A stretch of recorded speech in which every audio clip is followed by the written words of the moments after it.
This week, in Dallas, Oregon, a family moves to the country to avoid the dangers of the big city, only for murder to follow them home. Welcome to Small Town Murder.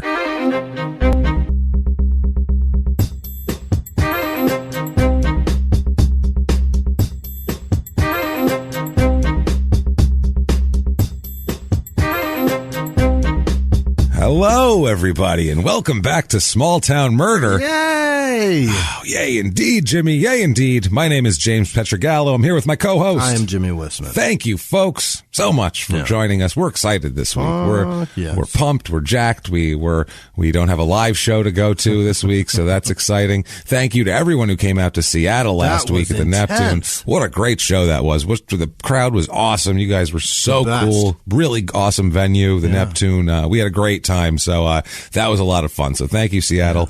Can't wait to come back at some other point in the future.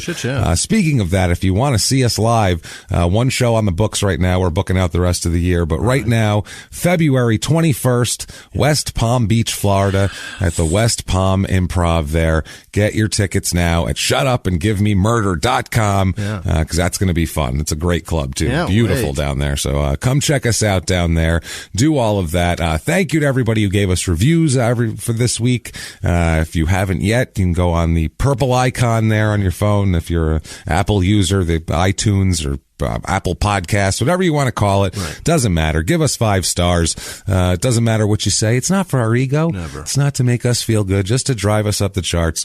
So please do that, or whatever podcast platform you listen to. If there's a review to give us a review. Shout it out. That's beautiful. Otherwise, head over to shutupandgivememurder.com for all things small town murder and crime and sports as well. Everybody, we cannot tell you enough. If we could recommend things, you read books that we recommend, you do stuff like that. The one thing we can recommend the most to you in this world outside of the wire is, well, not Jimmy, but for me recommending, is listen to crime and sports. Honestly, you do not have to like sports. Never. Start out with like a Tanya Harding, maybe from a few weeks ago, something that's completely non-sports, and then, it's kind of work your way in. It's really more about us making fun of idiots who have chosen to completely destroy whatever opportunity they've been given in life. So disregard all opportunity. It's amazing. So you got to listen to that. So go to the website, check that out. You can get all the merchandise on there, everything, shirts and mugs and bath mats and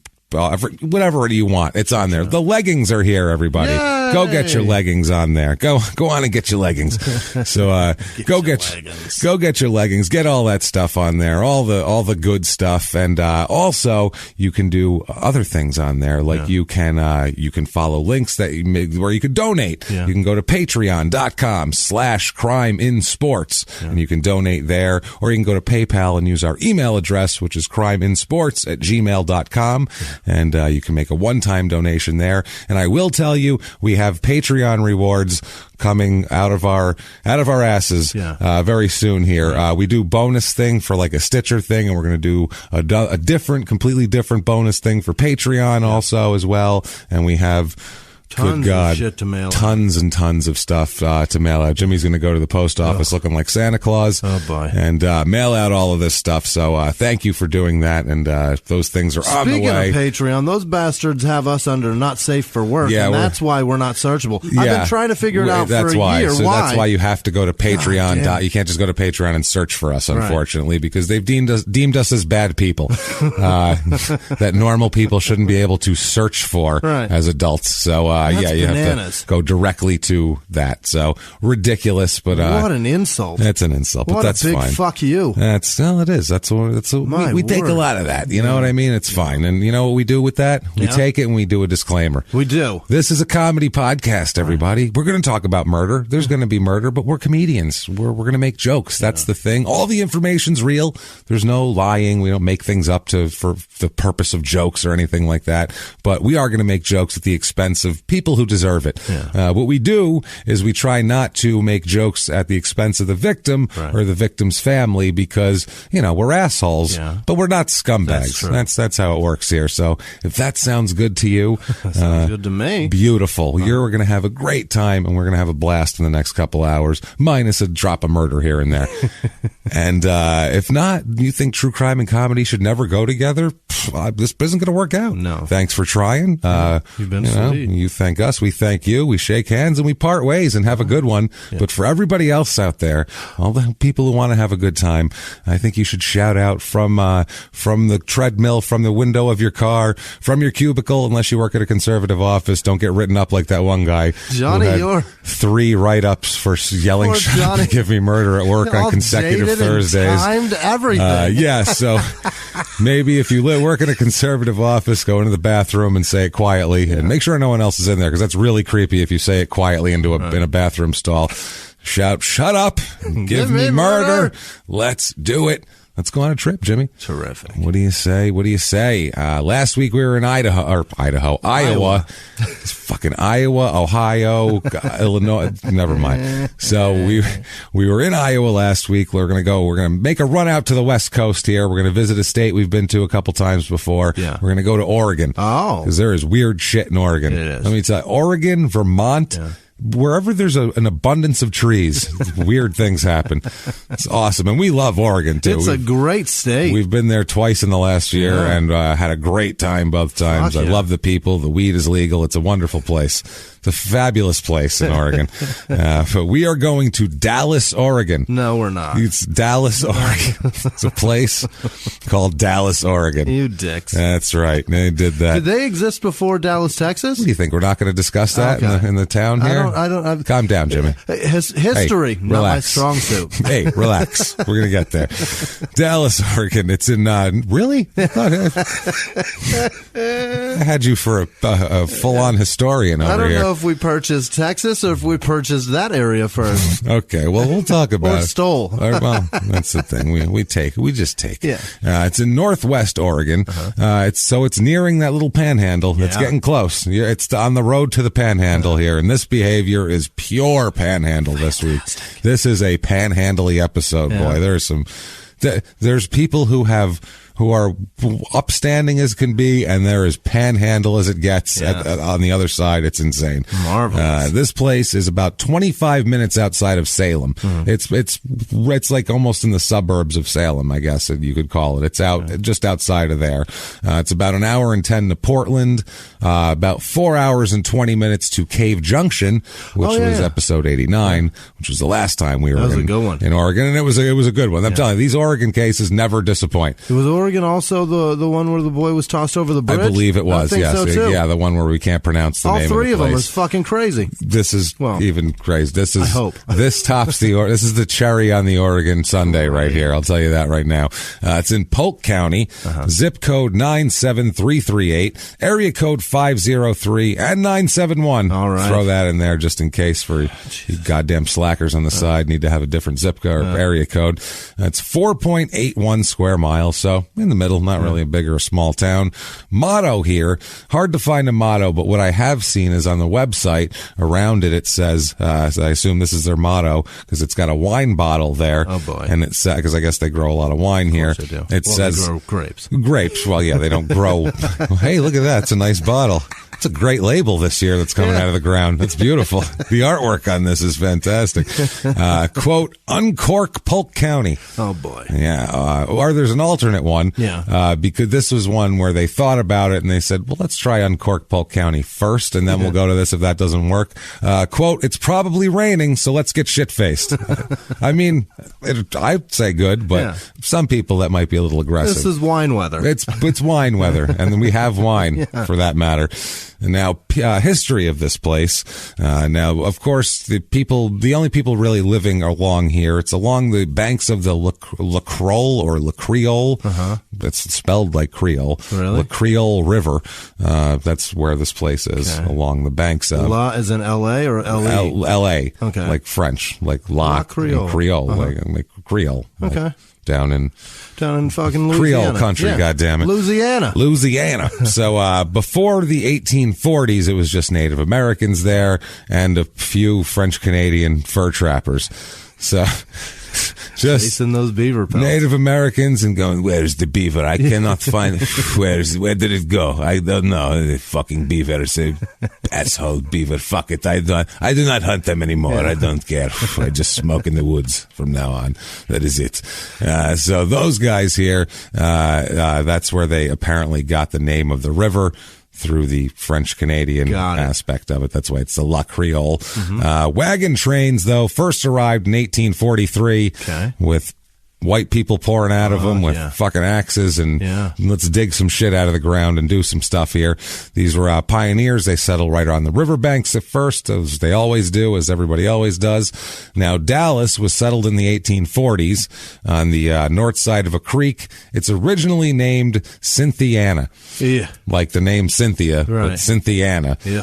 Now, that is somebody's name in the South. I guarantee it. Oh, it is. No, it could be a town, too. You never know here. First, they're saying that it was called Cynthiana after Cynthiana, Kentucky. Which was the hometown of somebody's wife, Mrs. Thomas Lovelady. Was her name. Were you going to call her Thomas? I was going to. Well, what was that? They abbreviate her name in this one article, and I copied it down directly to get a name right, but they abbreviate it THOS period. So I'm like, Thos? What the fuck is Thos? And I'm like, his name is Thomas. What am I doing? So it said that she was given the honor of naming the new settlement, and then she named it after her hometown. And another source claims that the origin might have been some guy named Jesse Applegate's wife, whose name was Cynthia Ann. So they fought to the death in the apple orchard. No, they didn't fight to the death in the apple. I wish they did. Wouldn't that be great if these two women fought to the death in the apple orchard over the name of the town? They wanted the same name, mind you, but just who gets credit for naming it? I think that would be awesome. I guess this Jesse Applegate was a pioneer who led a huge group of settlers along the Oregon Trail. Many of them died of dysentery and cholera along the way. They were buried. They shot many buffalo, which is hard because you had to wait for them to get to a certain spot and then shoot the bullet and wait for them to connect together.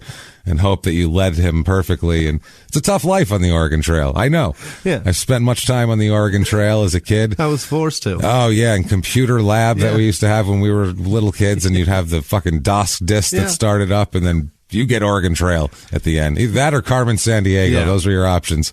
But watching that little wagon with the wheels spinning. That was fantastic. That was great. Oh, God. That was my life as a kid here. So he was an influential member of the early Oregon government and helped establish the Applegate Trail as an alternative route to the Oregon Trail and a less successful video game, unfortunately. I never once played Applegate Trail as a kid, but I played Oregon Trail a whole shitload. So, who knows? He's not that successful, apparently. Maybe his game was just a lot easier to make it. That's all. He made a better shortcut, and they're like, nobody dies. We don't have to cross rivers and shit. There's no snakes up here. Nobody dies, no snake bites. You don't have to hire an Indian to help, and no fording the rivers. It's Cholera fine. And dysentery stay on that trail. It's on that side of the river. So, Jesus Christ here. But they say it's probably not her. It was probably the first thing named after the town in Kentucky. The Dallas Post Office was established in 1852, although it wasn't Dallas yet, as we'll talk about. In 1856, the whole town was moved a mile south. How do you, what?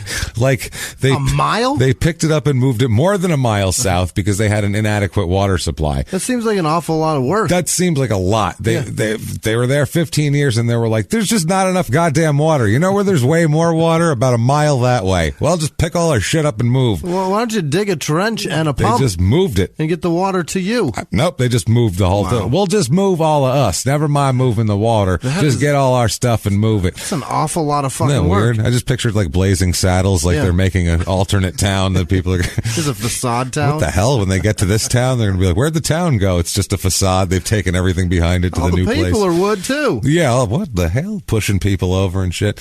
Dallas was in competition with Independence, which is on the Oregon Trail, if you remember in the game, to be the county seat. These county seats, man. Independence was the finishing spot, right? That was one of the finishing spots, yeah. And it was to be the county seat, and the citizens of Dallas raised $17,000 in order to have a branch of the narrow gauge railroad come to their town, and that got them the county seat. All right. So look at you here. Go fund me. That line was 17 grand was a lot to raise in the 1850s. It's a shitload of money. That's a shitload of money for a small town to put together. They must have had some rich benefactor here. So they needed a better name than Cynthiana. So because it was the county seat, they can't have Cynthiana be the county seat. And George Mifflin Dallas was vice president under James Polk for who the county was named. So they picked Dallas as a natural choice. That's what they said. It was obvious. It had to be him. Right. Problem was, this was incorporated into a town in 1874.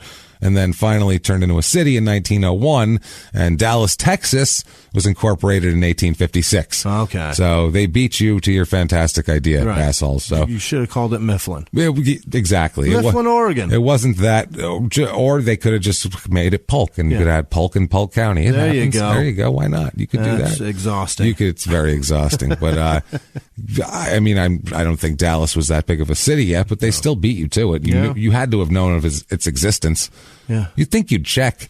It's pretty fucking popular. You know, if we were going to start a new podcast, we'd make sure no one else had the same name of the podcast. Yeah, I would assume. Helpful. So you'd be like, anybody else name this? Oh shit, those fucking Texas assholes.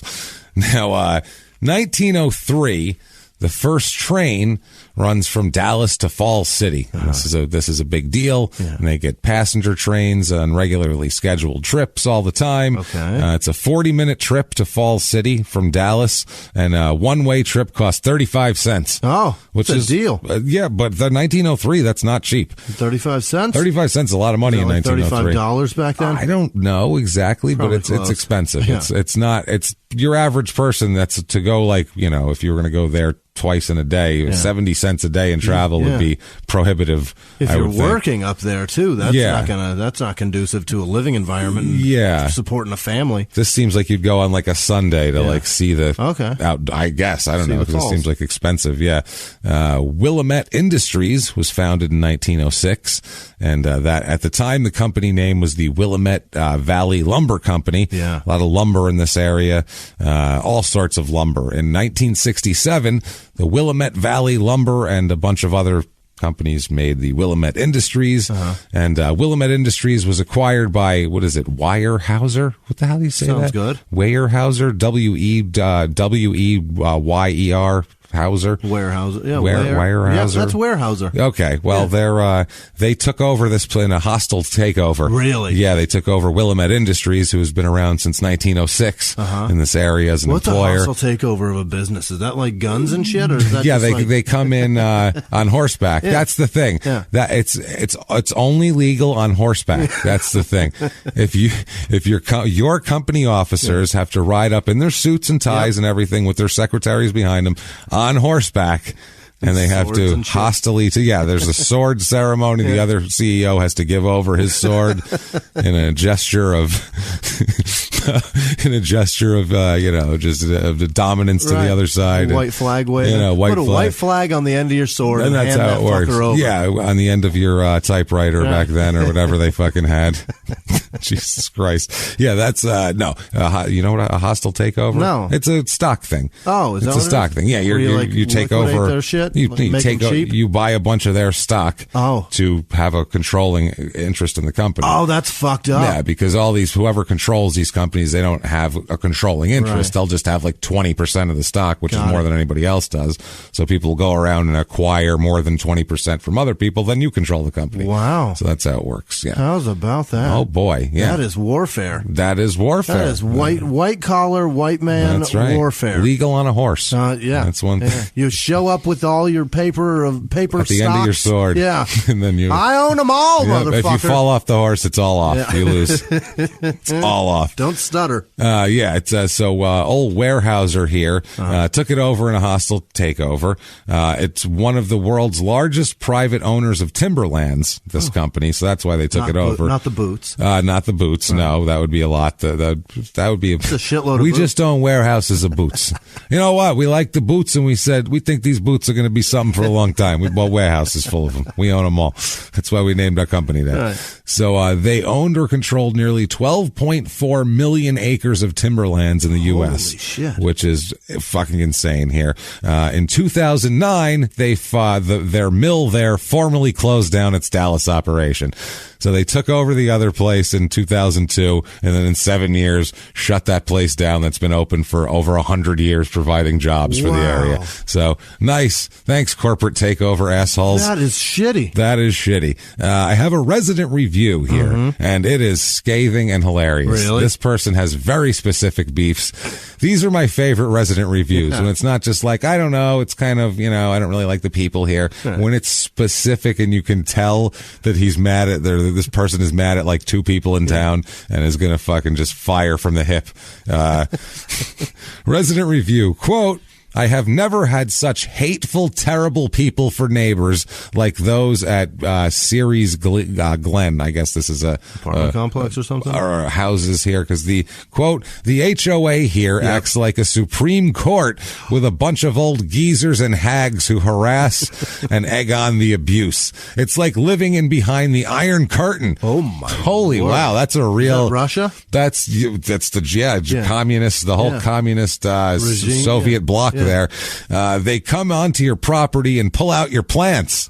Jesus, you can't do that. They report you to the multiple committees they have. If you like living in hell, smothered with elder abuse, move to Ceres Glen. Wow. They have multiple CC and Rs, which they don't apply properly. I don't know. Those are the rules and regulations of the city. Of the HOA. Well, they don't apply them properly, apparently, according to this person here. If they don't like you, they will try to make you move. If you don't, they will find any infraction and fine you and attempt to foreclose on your home. They also take your property away through easement and give it to your neighbor for use as if they own it up to your wall.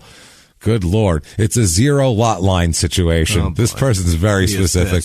It's an ugly old place to live. So, not a happy camper there. Also, all of his complaints are just basically HOA complaints. Those are all fucked up. It's all based on one housing community. Yeah. The whole town can be great outside of this. He doesn't give a fuck. He is just blowing this whole place away. Outside of these walls, it could be paradise. He wrote that just on a place about the city. It had nothing to do with this housing thing. It wasn't like a commercial, like their website that touted houses. Nothing like that. So it makes no sense. Weird. Population in 1900, they had 1,271 people. And now, as of now, they have 15,277 people, which is up 62% since 1990. Up Even a lot. Though the fucking factory closed. Doesn't matter. Still, because people are flocking to the Northwest there. And Portland has gotten very expensive. Yeah. Seattle, the Northwest is expensive. So you have to be a little rural, I think. So people, when we were in Portland, doing shows, you talk to Uber drivers all the time. None of them lived in Portland. That's true. They all lived out in the suburbs because it was too expensive, they said, in Portland. But it has never gone down in population since 1890. How about that? It's up every single census, every 10 years. That's awesome. Population has risen since 1890, which is impressive. I don't think we've ever seen that before. Median age here, 38.9, which is about a year older than normal. Nothing major there. More females than males, though, here, by not too much difference, but more than normal. More 5-year-old to 14-year-olds in the demographics in that area, and more 65-year-old plus people, more old people. So there's more kids, more old people, equals average That age. becomes a trend lately. It is. It's we keep weird. Seeing that. Yeah. It's whereas people of I guess career age, they go out to try to get careers. They leave, and then people they'll either have the people with the kids that can't leave because they have kids stay, and then the elderly stay. Got it. And then everybody else flees. Yeah. And that's usually bad for towns. And then they come back, apparently, because these towns keep growing. And then they grow. Well, people move out here with their kids, too, with the little kids. That's why you get the little kids. You'll get people that don't want to live in the city, and they move out here because if they work in Salem, they can live out here and drive to Salem. It's only 25 minutes away. Capital? So we get this. Salem is definitely the capital of Oregon. It's 100% the capital of Oregon, and a disgusting menthol cigarette brand. But not the witch trials here, correct? No, that is the East Coast. Okay. Different Salem. Massachusetts. There you go. Man, I'm catching on. You. I am learning all history tonight, Jimmie. You're all history. You're ready to teach a fucking class. Professor Whisman. His class is in session. Professor Whisman here to ask all of you questions and validate my and once in a while when he gets knowledge. one right. Yeah. Imagine if a teacher did that, went out in front and threw stuff out and went, is that right? It is? All right. Okay. All right. Well, next thing. That would be amazing. I want to take that class. Today we're talking about Oregon, where the capital is Salem. Is that right, guys? Yes. All right. All right. Sweet. All right. Salem, Oregon. All right. So, what I was saying, that's where they had the witch trials?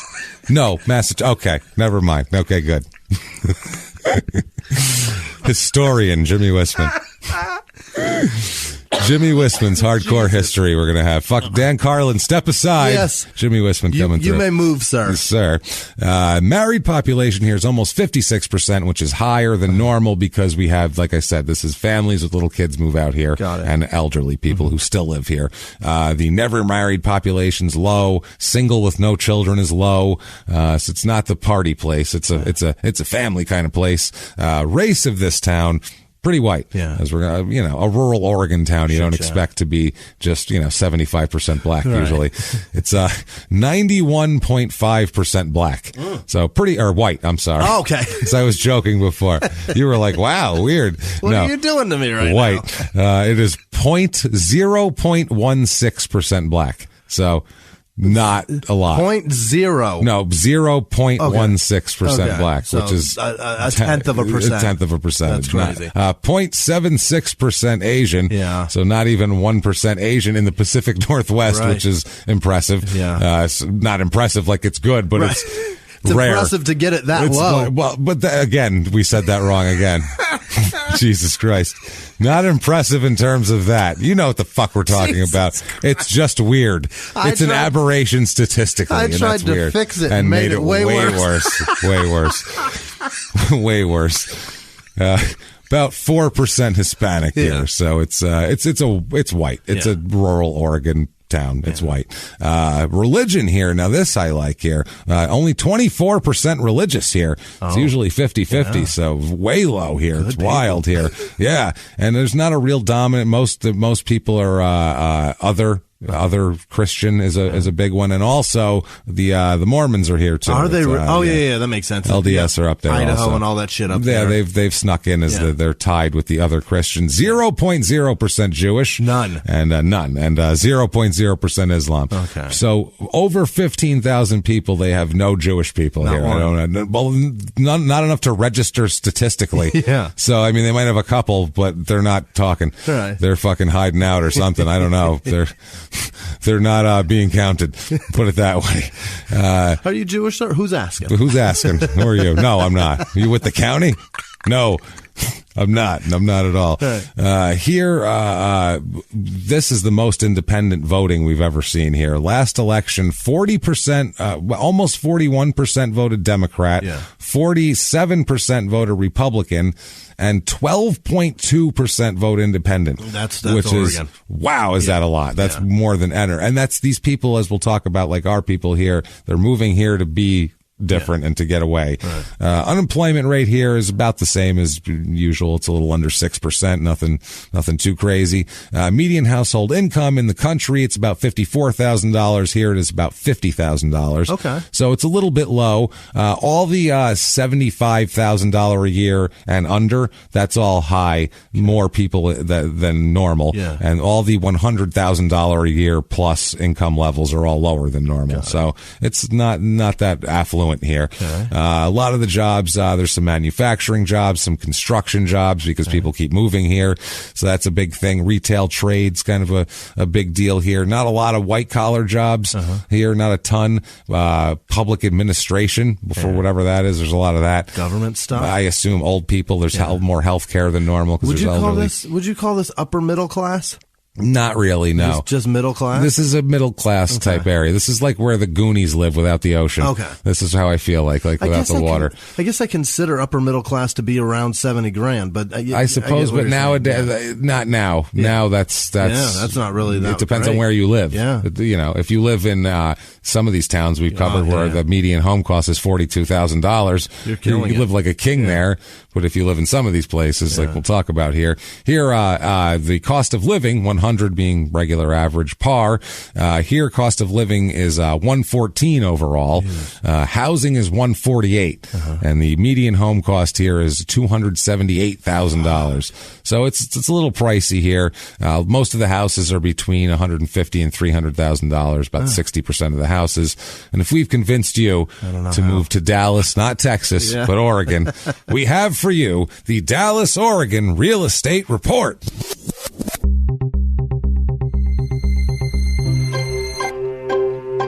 Your average 2-bedroom rental that I found here is about $1,160, which is about $100 under the average for the country here. I found a 3-bedroom, 2-bath foreclosure. Yeah. This is a bargain here. Foreclosure, 1,436 square feet. Nice little house here. Not little, just a nice house. Yeah. $174,900. Very reasonable. Absolutely. Very reasonable here. I found a 3-bedroom, 2-bath, 1,813 square foot, a little bit bigger, a little bit more roomier, a little bit nicer. $235,000 for that. That one is a for sale by nobody making a profit there. It'd be higher. I also found a 4-bedroom, 3-bath, 2,943 square feet place. This place is nice. Nice outside too. Very nice. Nice curb appeal here. $699,500. So you're going to pay for quality up in the Pacific Northwest there. That's pretty impressive, though, still, to get a home under $1 million, and that's that big. I would say so. I think it's just, it might be just that house doesn't, maybe it's expensive if the houses don't flood too much. Maybe that's it. Like, if the basement floods a lot, then it's not worth shit. Now, things to do here. Oh, boy. Jesus. The Dallas Summerfest. Holy shit. They look forward to 3 days of fun in the sun or the rain, more than likely, but fun in the clouds. We'll get shit-faced. We have wine, remember? Jesus Christ. They said the general information on this on their website, quote, there are a ton of community events throughout the 3 days. That is way too vague. A ton? Tell me what it is. Well, what is that? We encourage you to keep an eye on the schedule on our website, which doesn't have any information on Is this Ja Rule and McFarland putting this festival together? This is like the mini Fire Festival. Well, at least they had people booked, and they told you what it was. It was just a lie. Right. They don't even have anything. So vague. It feels ton of stuff. Come down to the Bahamas. We got a ton of bands, ton of villas, just a ton of. If you haven't watched the Fire Festival documentaries, either one on Hulu or Netflix, you're missing out, because if you want to hate a guy, boy, is he hateable. His face is so punchable. You just want to you don't even want to punch him in his face. You want to punch him in his fat tits. Give him a left hook to the fat tit. Billy McFarland. It's fascinating that he doesn't. He brings that out in you like you're 12. Yeah. You just want to be like, you fat tit fuck. You just want to drill him. I don't know, it's a weird thing. He dresses like he's not disgusting. It's the thing. It's just, he's an asshole. He is. So they say for 3 days, our beautiful, beautiful Polk County Courthouse lawn holds about 70 booths providing food, retail products, commercial information, and arts and crafts. Yeah. Then we shift to the Dallas City Park, where we have wild orgies at the break of dusk. For breakfast, a car show, art in the park, and wild orgy it does. No. And the Bounty Market. So yes, and also they have Dallas Freedom Fest, which sounds frightening. Yeah, it does. Anything in the Pacific Northwest with the word freedom in it, that's militia to me. There's a lot of that sounds scary. Bingo and food trucks and beer garden and automatic weapon firing. It's going to be quite the day. Were all those things really involved except for the automatic? Except for the automatic, yes. Right. Bingo, food trucks, fireworks, a barbecue competition. Yeah. Get down to Roger Jordan Community Park on the 4th of July, everybody. It sounds like gunplay is next. Oh, absolutely. They have a beer garden, so yeah, of course. Crime rate in this town, what we're interested in here, is about property crime's about 20% low, so it's a little bit on the low side, and then violent crime, murder, rape, robbery, and of course assault. Yes. Don't forget about that one. The Mount Rushmore of crime. It's about 40% low. Wow. So this is a safe. This is a safe rural town. Okay. This is not anything, there's nothing, not a lot of craziness going on here. Nothing, this is a place that you go, you take your family when you want to be safe and you want to have that sort of thing. And speaking of that, let's talk about a family who did just that. Right. Let's talk about a murder. Okay. Let's do it. So, let's talk about the Jondles. Okay. Is their name. Jondles. Yeah. The Jondal family.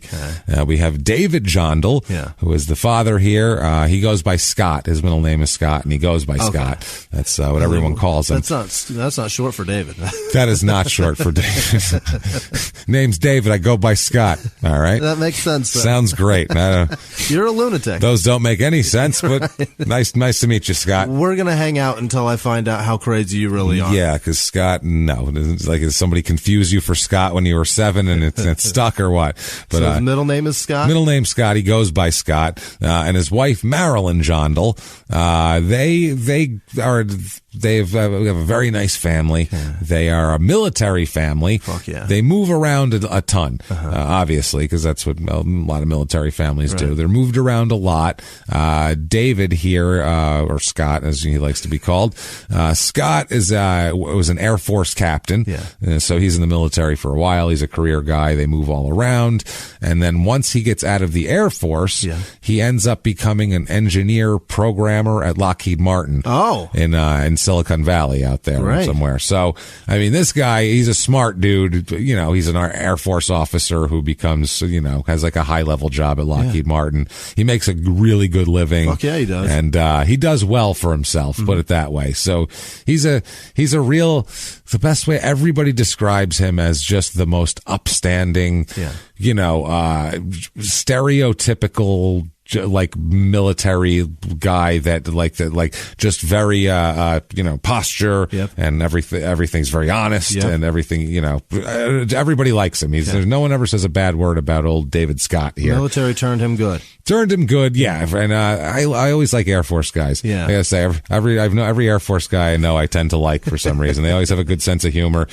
People in other branches of the military will tell you the people in the Air Force are dickheads. Yeah, well, I find them funny. Yeah, I do too. I find them sarcastic, funny, and they like to mock other branches too, sarcastically, and they usually have good jokes, which I find impressive. Sorry, everybody. Take a little bit. Never mind. That's just going to insult people. Yeah, don't insult anybody. We like all of them, so it's all good here. So anyway, they move around a lot though when he was in the service, and that's moving this whole family all around. We'll talk about they have kids, and they end up homeschooling the kids because they move around so much. And they're very religious also. That's the other thing. This guy is a fucking square. If nothing else, he is a square. I mean, it's the only way to describe him. A super religious family Air Force guy. Square as fuck. Even after he retires, he shaves every 2 days. Oh, every morning. He's got a routine. He's got coffee, drinking coffee through the. He gets a haircut every 2 days. I'm getting a little growth here. I got to get in there to the barber. Jesus Christ! Look at me. Can you line me up, Ed? Look at me. Good God, I look like a fucking hippie. Some guy outside tried to sell me a dime bag with this hair. This is terrible. It's ridiculous. You need to trim it up on vacation. He's getting where's Dad? Oh, he's getting a haircut, kids. It's okay. We're only gone a week. He needed a haircut. Sorry. This is the most fascinating thing. He was in the military and went to Lockheed, and he lives in Dallas now. Well, we'll talk about that. He started out in Silicon Valley and doing all of that.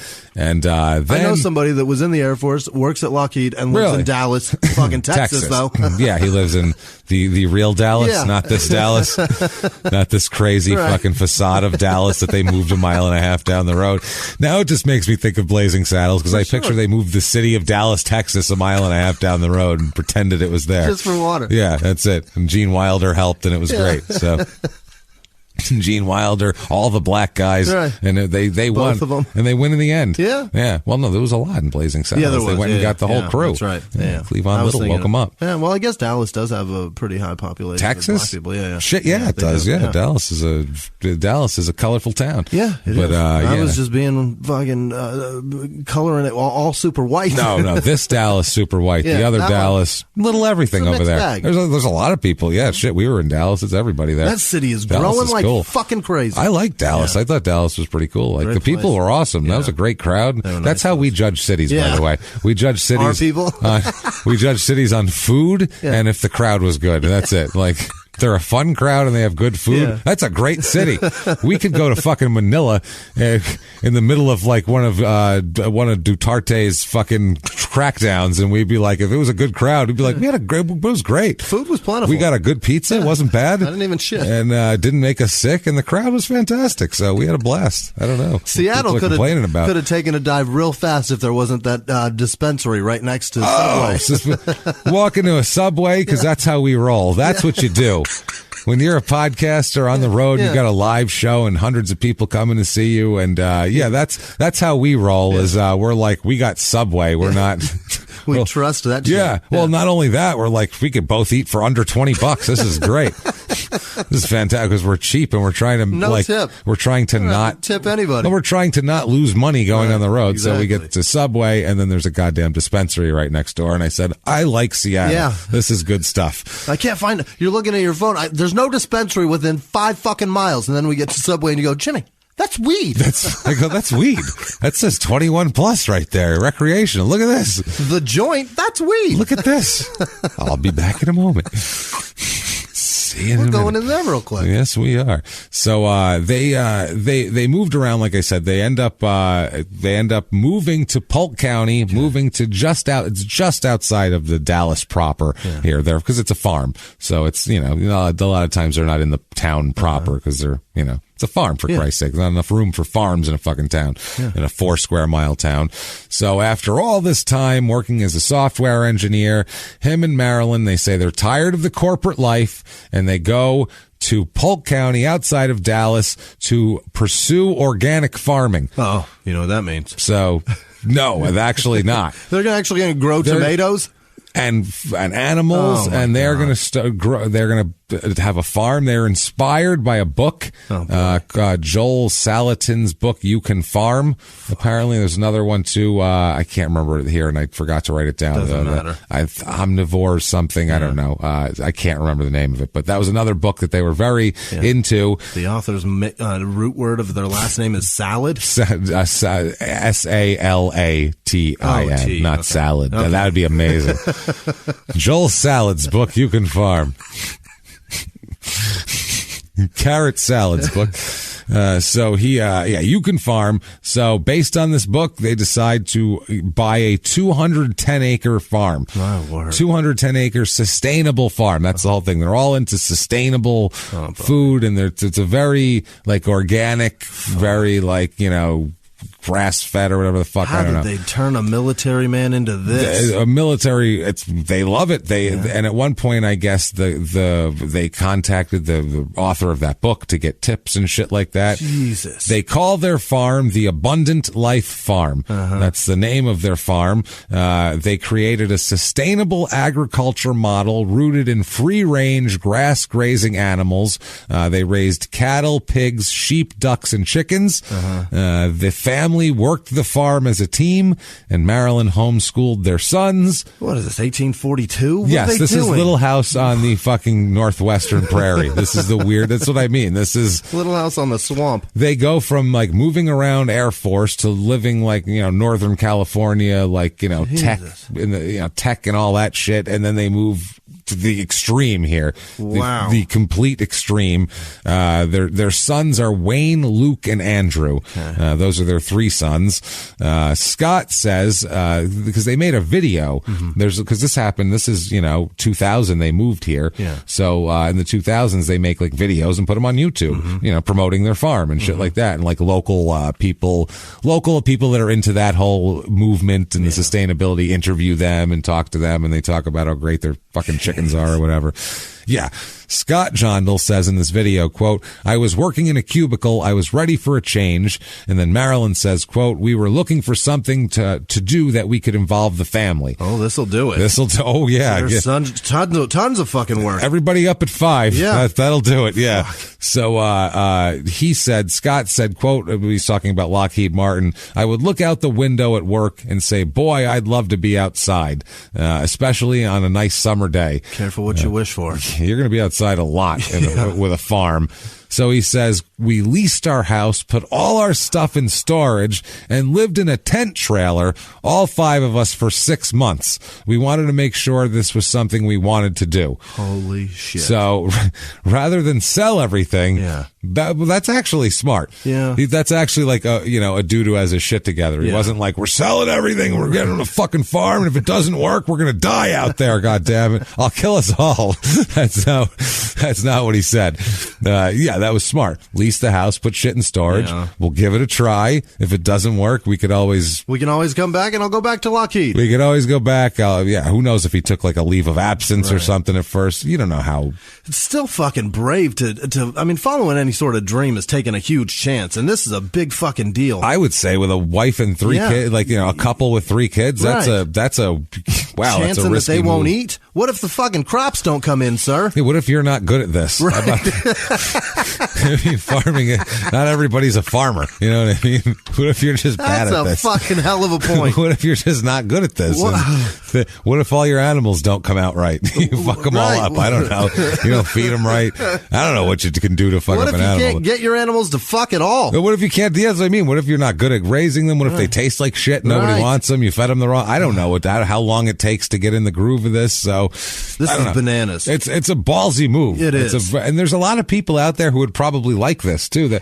Who dream about having the balls to do this, or the money to do this, or the whatever to do this. But these people, and a lot of things too. He's a military guy. Yeah. These military guys. One thing I'll say about military guys, not the one thing, but a definite positive thing about most of these guys that I've met is like, if there's some sort of obstacle, they're just like, well, you got to figure out just like how to do it. You just do it. So like that's an Air Force guy would like figure out. Plus, he's an engineer and a software guy, so he would map it all out and plan it out. I feel like, and so engineer / military guy, you put those together, the regiment to follow, and a Christian, hardcore. You put together that, and he's going to be successful. Anal, as fuck. That's an anal dude who's going to do things probably. How do tomatoes correctly. grow? By being anal, by being super anal up your ass. That's how they grow.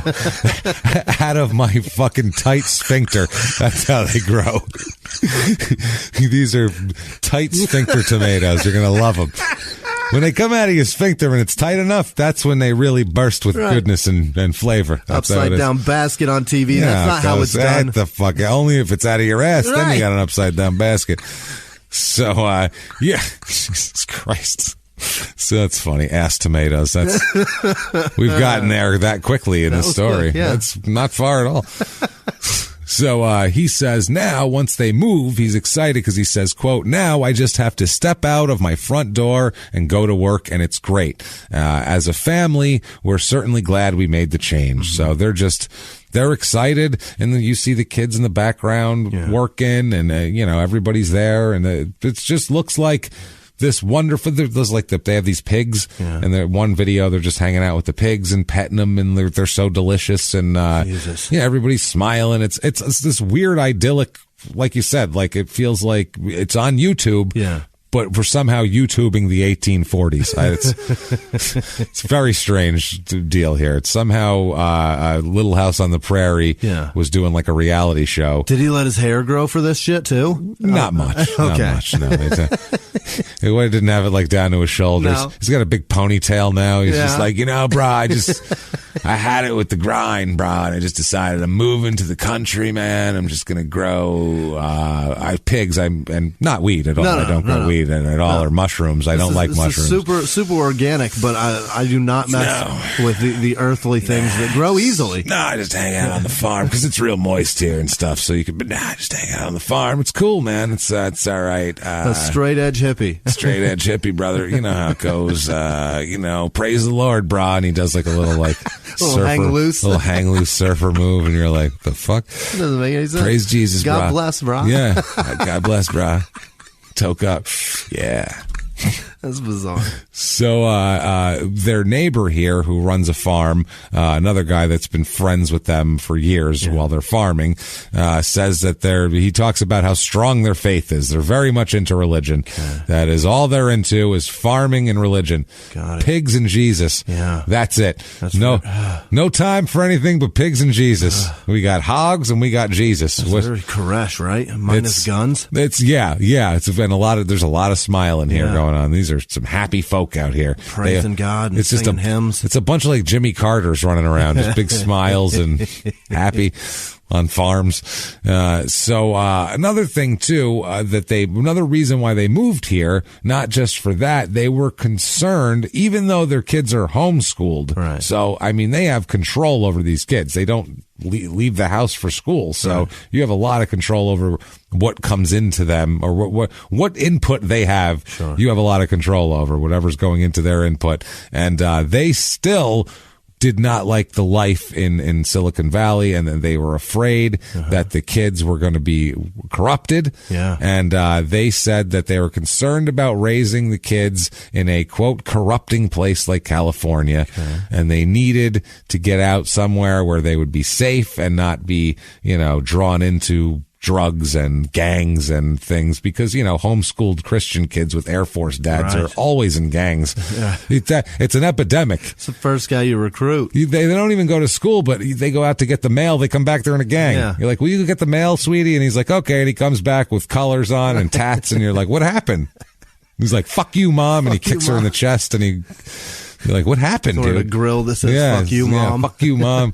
He just smiles and his teeth weird. go out, fuck you, mom. They got spinners on him. He's got spinners on his bicuspids. So he said that they felt like the Northwest out in this rural area felt more like God's country to them. Okay. It's just the middle of nowhere. Yeah. It's so they made them. I feel like that God's country means there's less black people here. Possibly that's it, but I'm not sure. Or it just feels like it because it's just you and God. That's all. That's it. That's all. That's all it's around. There's nothing else. You need to believe in God, otherwise you're very lonely. There's nobody else out there. You need him to chat. So they make the move. Like I said, Marilyn's homeschooling this whole time. They in this video they say, quote, our family strives to raise natural, wholesome, and delicious farm products in harmony with the creator's design for consumers who care about the food they eat and how it is raised. Mm-hmm. So they're not fucking around. Yeah. They're seriously into this whole dead serious. This whole food movement here. So, which is fine. I'm sure they have delicious food. That's the thing. I'd love to eat that meat. It sounds great. I'll try it. I'll give it a shot here, but this is it's a lot. It costs a lot. Yeah. It's like $3,000 for a steak. It's a lot. Yeah, that grass-fed shit. Oh my God. I heard Joe Rogan talking about it one time. Wagyu stuff? Yeah, and he was trying to convince somebody that they should have it, and he's like, no, it's like $72 a steak. And I'm like, who the fuck eats that at home? Who's eating that? You know what I mean? That's maybe on your birthday if you go out, but you're not eating that at home. Sound a little removed from society there, Joe. Yeah. Well, he'll even say like it costs money. I do my thing and shit. He don't give a fuck. He's got like 8 jobs. So what the hell does he care? He's got money. Joel McHale was telling me about that. He doesn't feel bad about having money. Joe Rogan. He shouldn't. Guy does nothing but work. Joel McHale on New Year's 2 years ago was telling me about how he's like, you like steak? I'm like, yeah. He goes, you know what you need to try up in the Northwest? They got these Wagyu steaks. I'm like, oh, that sounds great. right. What do they do? And then he's like telling me it's all about how it's raised. It's some Japanese thing. It's a Japanese thing. And then he's like, it's like $120, but for a pound. Oh, is that all? Oh, gee, Joe. Wow. Joel, that sounds real fucking. Is the grocery store still open? Can I get there in time? That's real affordable for a fucking family. Thanks. Yeah. And by the way, I made $50 for this show, Joel. Is great. Yeah. Thanks. I love that. I can afford half a steak right now. Was he complaining his plane was broken like Dave Coulier? Did you have that going on? Jesus Joel. Fuck, man. So they want the whole family involved, and the oldest son, Wayne, he has terrible hay fever. Yeah. So he hates farming because he's sick every day that he farms. Yeah. It's an awful, terrible experience for him, and he hates every minute of it that he's there. That's something to do. So that sucks. We're going to start a farm. I've got hay fever, Dad. I don't think they realized this until it started. And then they're there, and plus he's home, so he never even gets to leave. It's not like he gets to go to school and come home and like, oh shit, I'm going to feel like crap now. He gets up and feels like shit and goes inside and feels like shit and goes back out and works more and feels like shit. Wow. Yeah. So as soon as he could, he joined the military. The boy did? Yeah, Wayne, the oldest. He's gone. He's gone. He can't farm anymore. Mm-hmm. The military was way, favorable to farming for him. And they lost a hand. And he comes back with a stump. Yeah. No, I mean, the family lost a farm hand. I know what you meant. I just thought it was funny for him to come back with a wrapped up stump going, maybe I should have stayed on the farm. Or he comes back and goes, that's the cost of not having hay fever. That's it's much better this way. I like it. The middle son, Luke, at a very young age, not like illegally young, but, I guess super religiously normal age of 18, 19 years old, gets married and moves to Salem, which is right there. Yeah. So, the family still sees him and shit, but he doesn't have to live and work on the farm anymore. He's now married and, half hour, 25 minutes away in Salem. So it's just Andrew and his parents are left over. Andrew's the youngest. Now, Andrew is he's very bored. He's a teenager. Yeah. And he said to be bored with farming, which what teenage kid? There's very few teenage kids who are like, I'm fucking farming, bitches. Yeah. Like there's no girls on the farm. Right. Like if you're a teenage boy, there's no girls. You better have strong Wi-Fi or else your balls are going to explode out there. Like there's not even anything to think about. You can't even see a girl to think about later. Like unless you've got a badass tractor, the rest of it sucks.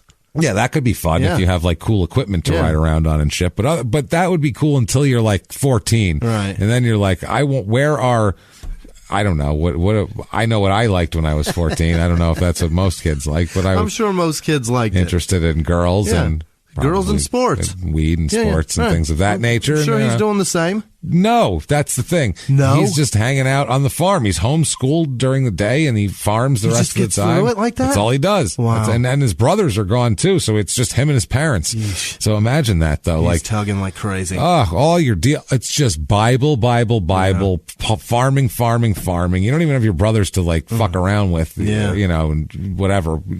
Nothing. Just your parents and Jesus and farming. Oh, fuck. That sounds... You'd be bored if you were a teenager with that scenario. Yeah, he's in his 14, 15 in these years. Anybody would be bored with that setup. But he is set to take over the business later on. The parents are saying that they're teaching him the ropes here. Okay. He helps out on the farm. He stays, does all the work, and they're showing him the ropes. And he says, and they say that he's going to take over the farm someday. And they've done this for several years now. Yeah, they moved there in 2000 and they're, for 7-8 years, they're going strong and they're known as a very good farm. Like their meat is known as top-notch meat and, everybody in the area says how great they are at having a farm and how great they are at everything. Andrew is, I guess, like I said, supposed to follow in their footsteps. They said, a neighbor here said that he always accompanied his father to the Salem public market to sell their shit, to sell their farm stuff. He was described by a neighbor here as, quote, helpful, friendly, intelligent, and polite, if a little socially awkward. Which you might expect from a homeschooled kid who fucking lives on a farm. The only people he knows are God and mom and dad. That's what I mean. And the cows that don't talk back. So, I mean, what do you do? That he names and then they kill. Yeah. And then he's sad and he's like, well, I can't get close to another one. I ain't gonna get close to another one, damn it, Dad. I always said I'll never do this again. I'll never do it again. Jesus, Pinky, I love you. I love you so much. Now, they say this person says, quote, he lacked a lot of the social skills being out on the farm and didn't have a lot of kids to play with. He had a hard time communicating. He'd sometimes stand next to me for 10 minutes without saying a word.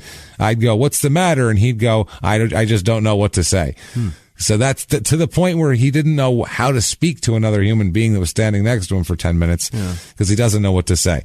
Now, I am going to make a bold judgment on Andrew here. Not a judgment, but judging from everything I've seen in this whole story, and I've done all the research on this story, he's described alternately as intelligent and not too bright and simple and nice but socially awkward.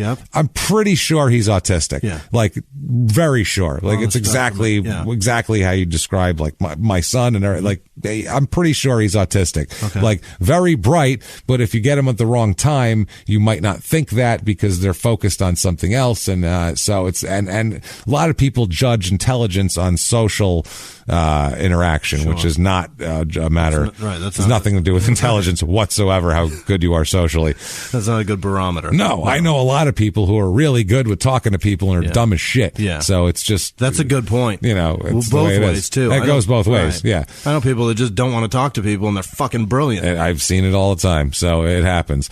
So he's a little bit awkward. Never gets in trouble or anything like that, though. People and they're dumb as shit. How many times do you? It's true though. They're so comfortable. They're too dumb to realize that they're dumb. They're just going around thinking everything's great. In comedy, how many of those people do you fucking almost run into? Every one All of them. Yeah, they're just thrilled with themselves and their own stupidity, and they're fucking idiots. And they're idiots. And jobs. You work. We've worked tons of blue collar jobs. How many guys do you get that are blah blah blah, and they love cutting up and all that? They're fucking 81 IQ tops. These fucking people. I swear to God. You know it. You fucking know it. You know, fine to talk to a bullshit about sports for a minute, but anything outside of that, they're like, huh? What? What are you talking about? We've all been there, you know? Jesus Christ. They have their strong points and their strong things that they were interested in, so they learned about them. But the shit that they weren't interested in, you know what? I feel like we're talking about me. No, we're not talking about you. I used to be a process server. All right, maybe a little bit. Maybe we're talking about it. Yeah, it's a little bit me. I used to be a process server. If you don't know what that is, it's if someone's suing you, the process server is one who knocks on your door and hands you the papers and go, your wife never wants to see you again, and then gets in their car and drives away, and you never see that person again. I was that person, right? Your wife never wants to see you again. And by the way, I probably won't either. I don't want to see you ever again either. Thank you. This is the only time we'll ever see each other. This is the end of our relationship as well, sir. Here you go.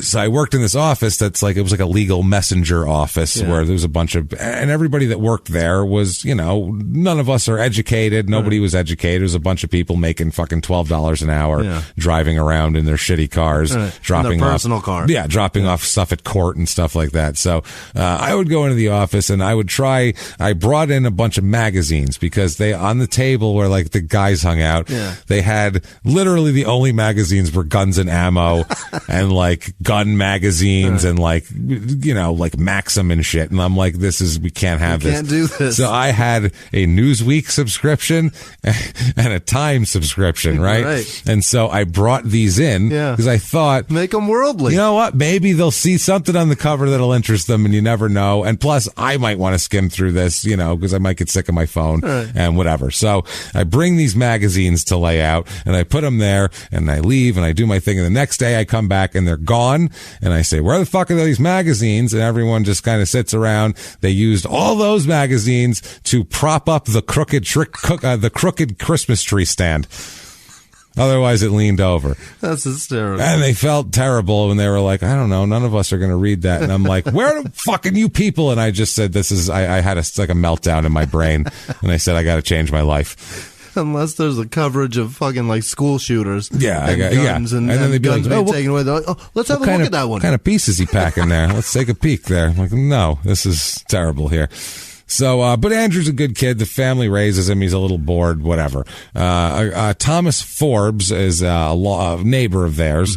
He said he describes them, the whole family, as friendly and hardworking.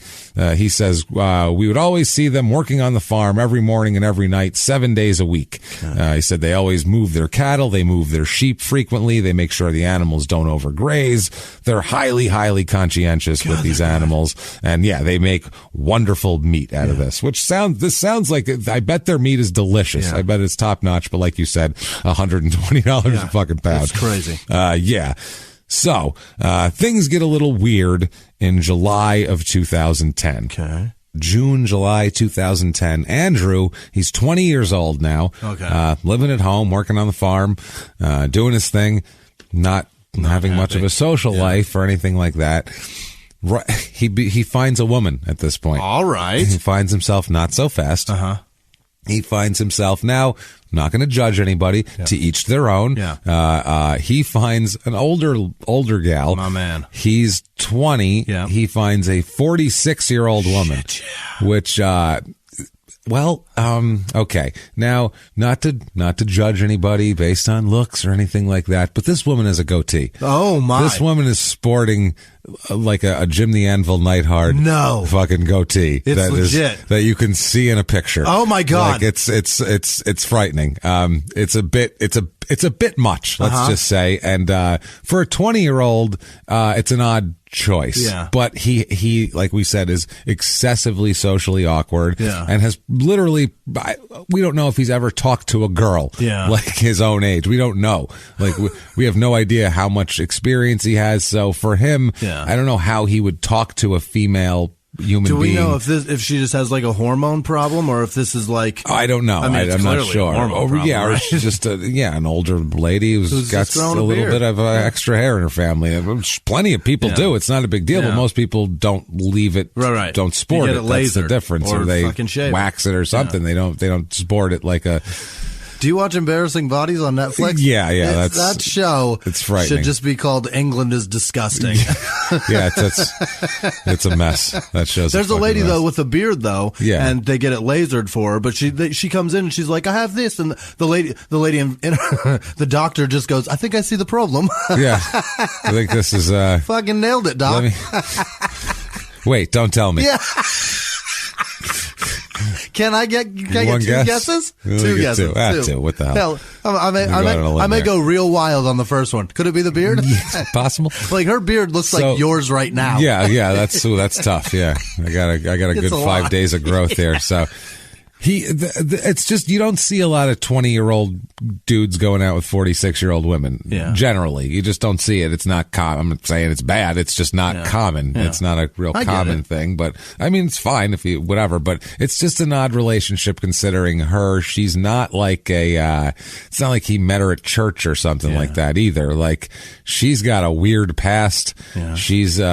She's kind of like a local wackadoo, you could call her. She's like kind of the town crazy lady. Really? And this is who he hooks up with. And that's who he's banging? She's got a criminal history. No. So this family, there is no criminal history in this family. We're talking about a square Christian Air Force farming family. Right. There's no... Police there's never a story that ends with, and then the cops came and broke it up with this family. It just doesn't end like that, ever. It's funny that she's got a criminal record. The bearded lady should never be breaking the law. No, probably Can you not. do a sketch? Yeah, female, beard, done. Goatee. Is there Be on the lookout. You'll find her. I believe she's Bret the Hitman Hart's tag team partner, if I'm not mistaken, when I was 9 years old. Is that a thing? Can we look for her? They were the champs for a while. No, they took it from the Bulldogs. I watched it. It's one. Look up Jim the Anvil Neidhart, by the way, and you'll understand. Yeah, you'll understand what we're talking about. So she has some issues. She has she has felony convictions. No, even. She has a felony conviction for theft in 1992. So this is when Andrew was 2 years old. Right. This woman was committing felonies with a beard. And it's just a strange relationship. This is bizarre. In 2004, she had a misdemeanor harassment conviction. So, she's not she's not known as the most stable person around. And then in 2008, she has a felony criminal mistreatment conviction, and that's of her children. Oh, no. So, yeah, she has children, and she gets convicted in a criminal mistreatment charge. Criminal mistreatment. A felony. Yeah. Felonious mistreatment of children. It's very bad. That's not good at all. That's not just, you didn't let them watch cartoons or, they didn't just skip lunch. They didn't skip lunch. No. You didn't, keep them out of school an extra 2 days if they should have. That's serious shit. There's something bad happened there. There was somebody shitting in a Home Depot jug. Yeah, someone came in and there was a bad situation. And they're like, somebody's got felony charges. Somebody said, who's in charge here? They're getting a felony because this is... Where's the supervisor? She's going down. There's a kid shitting in a cereal bowl in the middle of the living room. I don't think this is correct. This is wrong. This is wrong, right? Yeah. This isn't right. So, and then in March of 2009, this is, a year before they meet and hook up, Andrew and Cindy Lou. Her name is Cindy Lou Beck. Okay. That's her name. Cindy Lou Beck. Yeah. She, in 2009, her children are taken away from her due to more criminal mistreatment, taken away from her by the state of Oregon. Wow. So, her children are under state care, and she has to submit after March of 2009 to breath tests, urine tests, and undergo a substance abuse evaluation and have no contact with her children at all based on those charges. Yeah. So she's a fucking mess. Everybody's gone through a rough patch. Gone through a rough patch, and hers lasts from about 1992 to 2009. If we're gonna go, it's about a 17-year rough patch. His whole life has been a rough patch for her. And then there's one on her chin also. And then she's also got it's a little scratchy sometimes. So these two. As an understatement, they're an unlikely couple, I guess you could say. Yeah. You wouldn't expect, if you lived in town, you wouldn't say, let's say you were the town matchmaker. Yeah. You wouldn't say, I got it. What about the military Christian family's farm kid and the criminal crazy lady with the beard who we all change sides of the street when she's coming down the other side? What about that? I think they'd make a good couple. I don't know. She's old enough to be almost his grandmother, but I think it's a good couple. Exact opposites attract. Exact opposites. And that's the thing. And they seem to like each other. Okay. That's the weird part. We'll find out about her. She's got issues and everything else, but, she is known, like we said, as the town kind of nut. A neighbor of hers, a woman named Christy Lee, said of her, quote, Beck's state of mind, that's Cindy Lou Beck, Beck's state of mind worsened after she lost custody of her children. You could see her start to lose touch with reality. Beck harassed the children who lived in the building. My word. So this is what she's turned into. This is what I mean. That's like in, 2009. Yeah. So this is before she meets and hooks up with this Andrew. You could see her losing touch with reality. And also too, she went off the rails. Right. Her state of mind worsened. In other words, she was always fucking crazy, but once they took her kids away, she really fucking went nuts. Right. That was her extra crazy. The train is off the rails. It's been off the rails. She's still shoveling coal in that fucking thing. And now she's barreling right toward Main Street. Once they took the kids away, she turned the train toward Main Street. It was like, we're going right toward the sidewalk, motherfucker. Unbelievable. Yeah. So, she harassed children living in the building. She would yell at them, and she was really, everybody was afraid of her. Okay. And around her, all of her neighbors were, keep her kid. If she comes outside, it's, you put your arm around your kid and go, this way, little Johnny, come on, let's go. So, Andrew cannot resist, obviously, but it is a woman. So, if you're this Andrew kid, fuck, you've been, who knows? We don't know what you've had access to as far as the female persuasion. So you're just happy that she's a woman at this point. You don't care. Right. The parents now, Marilyn and David here, or Scott, as he likes to be called. What do you think they think of this? Do you think they're very proud? I don't know. It could go one way or the other. Because could we throw you an engagement party? No. Okay. Throw an engagement party, but. The parents hate this woman. They hate her fucking guts. Yeah. Hater. Number one, Andrew is distracted from the farm because he's got a girlfriend now. But number two, this isn't like what they had in mind. Yeah. In their mind, they're like Christian upbringing. They want him to find a woman, find a young lady, and get married and have a bunch of kids and take over the farm. Yeah. That's what they want. They don't want him to find someone their age with a beard who's way worse than them and who's going to distract them from the farm and has a criminal record and everything else. She is nothing like anybody they've dealt with or they deal with. Somebody that may steal the pigs. That's what I mean. Right. She could very easily take them away. They don't know. And she's had drug issues in the past and she got her fucking kids taken away. This is a tough explain when you bring her home. Yeah. You know? It's a hard sell. This is Cindy. Yeah. Okay. Hold on. Guys, I'm about to open the door, but this is Cindy Lou. Couple things we got to talk about. Yeah. Number one, she knows the goatee is there. She doesn't care. I'm going to be honest with you. She doesn't seem to give a shit. So don't even bother. Okay. I'm cool with it and she's cool with it. So we're just going to let that slide. Number one. Number two, she has kids. Don't worry though. They're not with her. Why? State took them away. Felonious mistreatment. Yes, that's why. Yes, absolutely.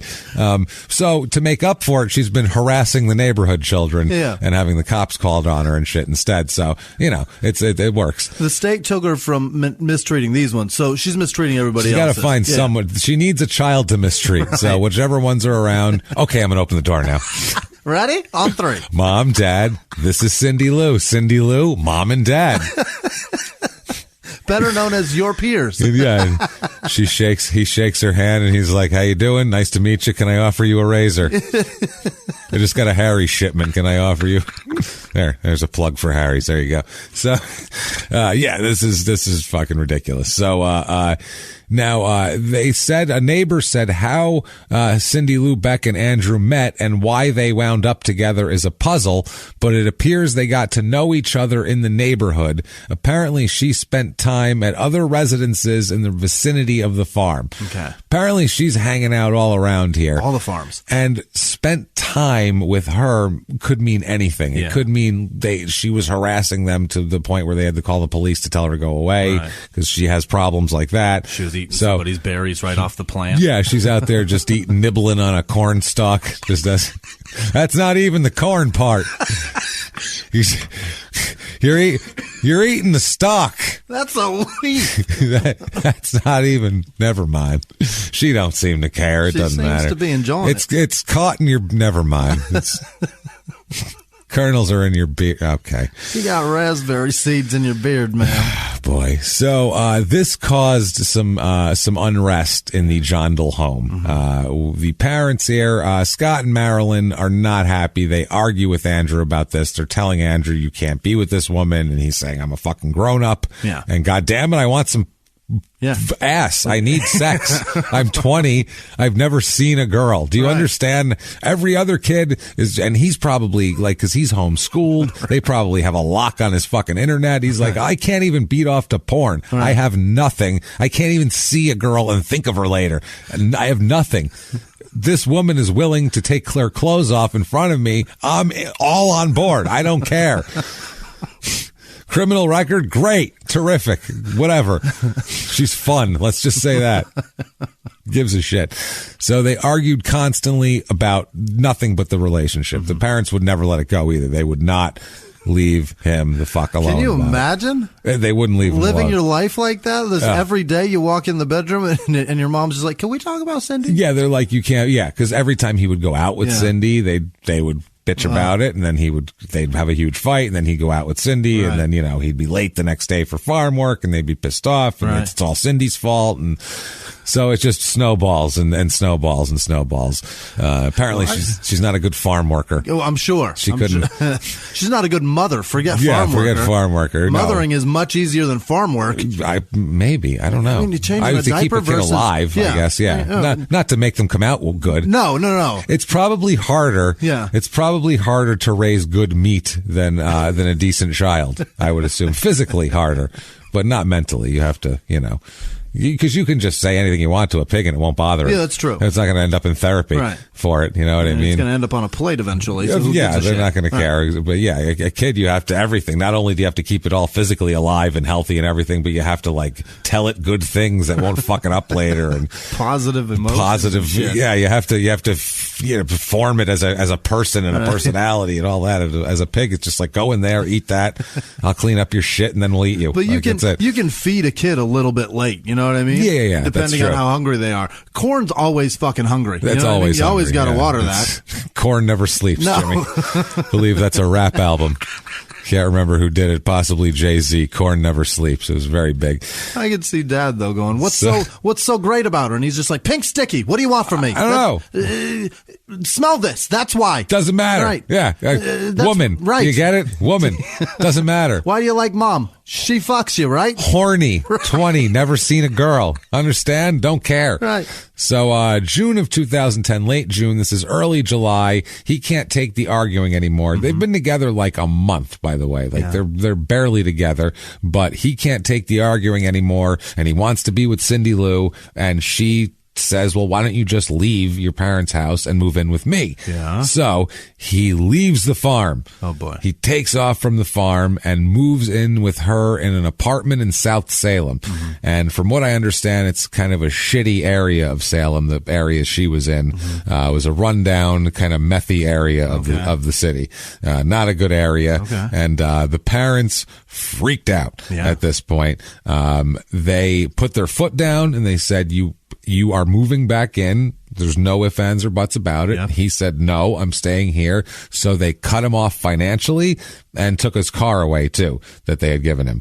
So now the kid he's completely on an island with the Cindy Lou Beck. It's just the two of them. He's totally cut off. No money, no car, living in a shitty rundown area with this woman who is harassing neighborhood children. So life has gotten weird for this Andrew kid very, very quickly.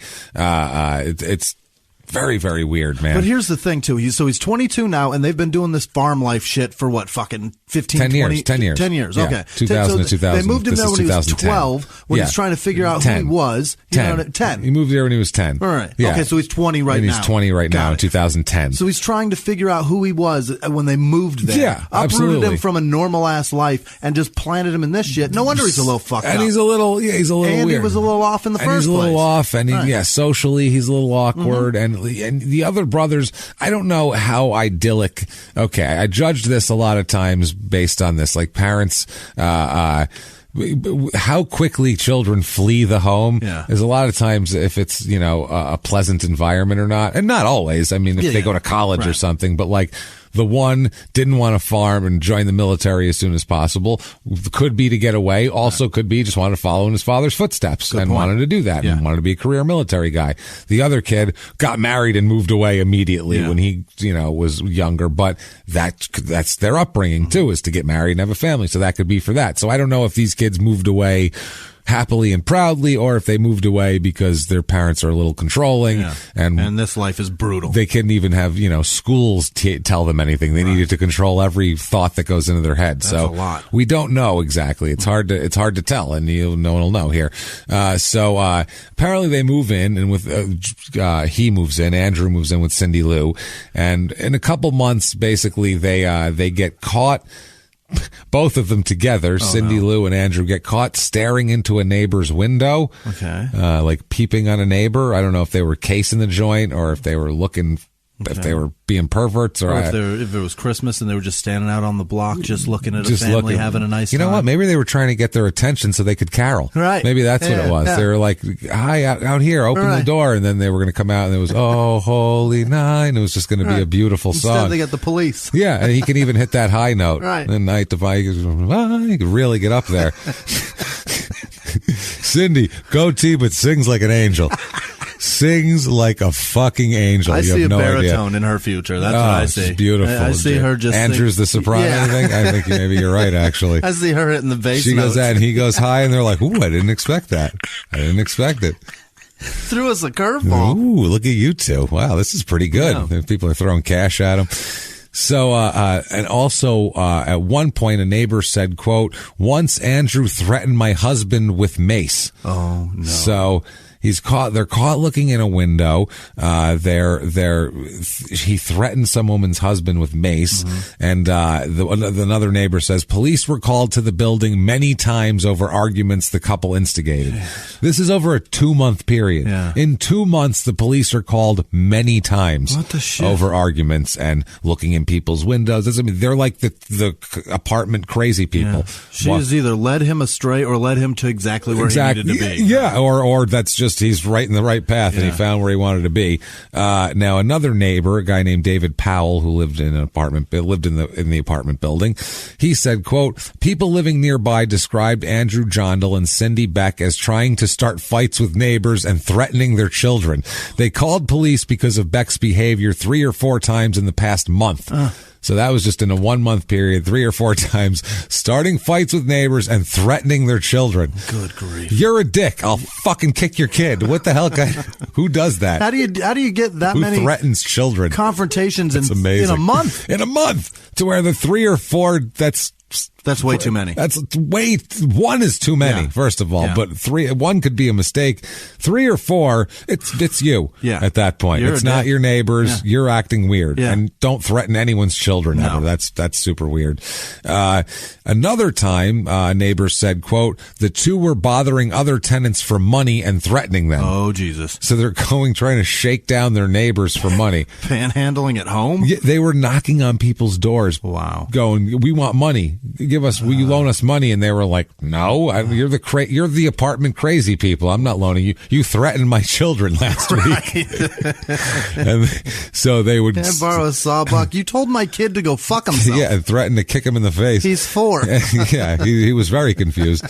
So he says, and also when they wouldn't give them money, then they'd threaten them.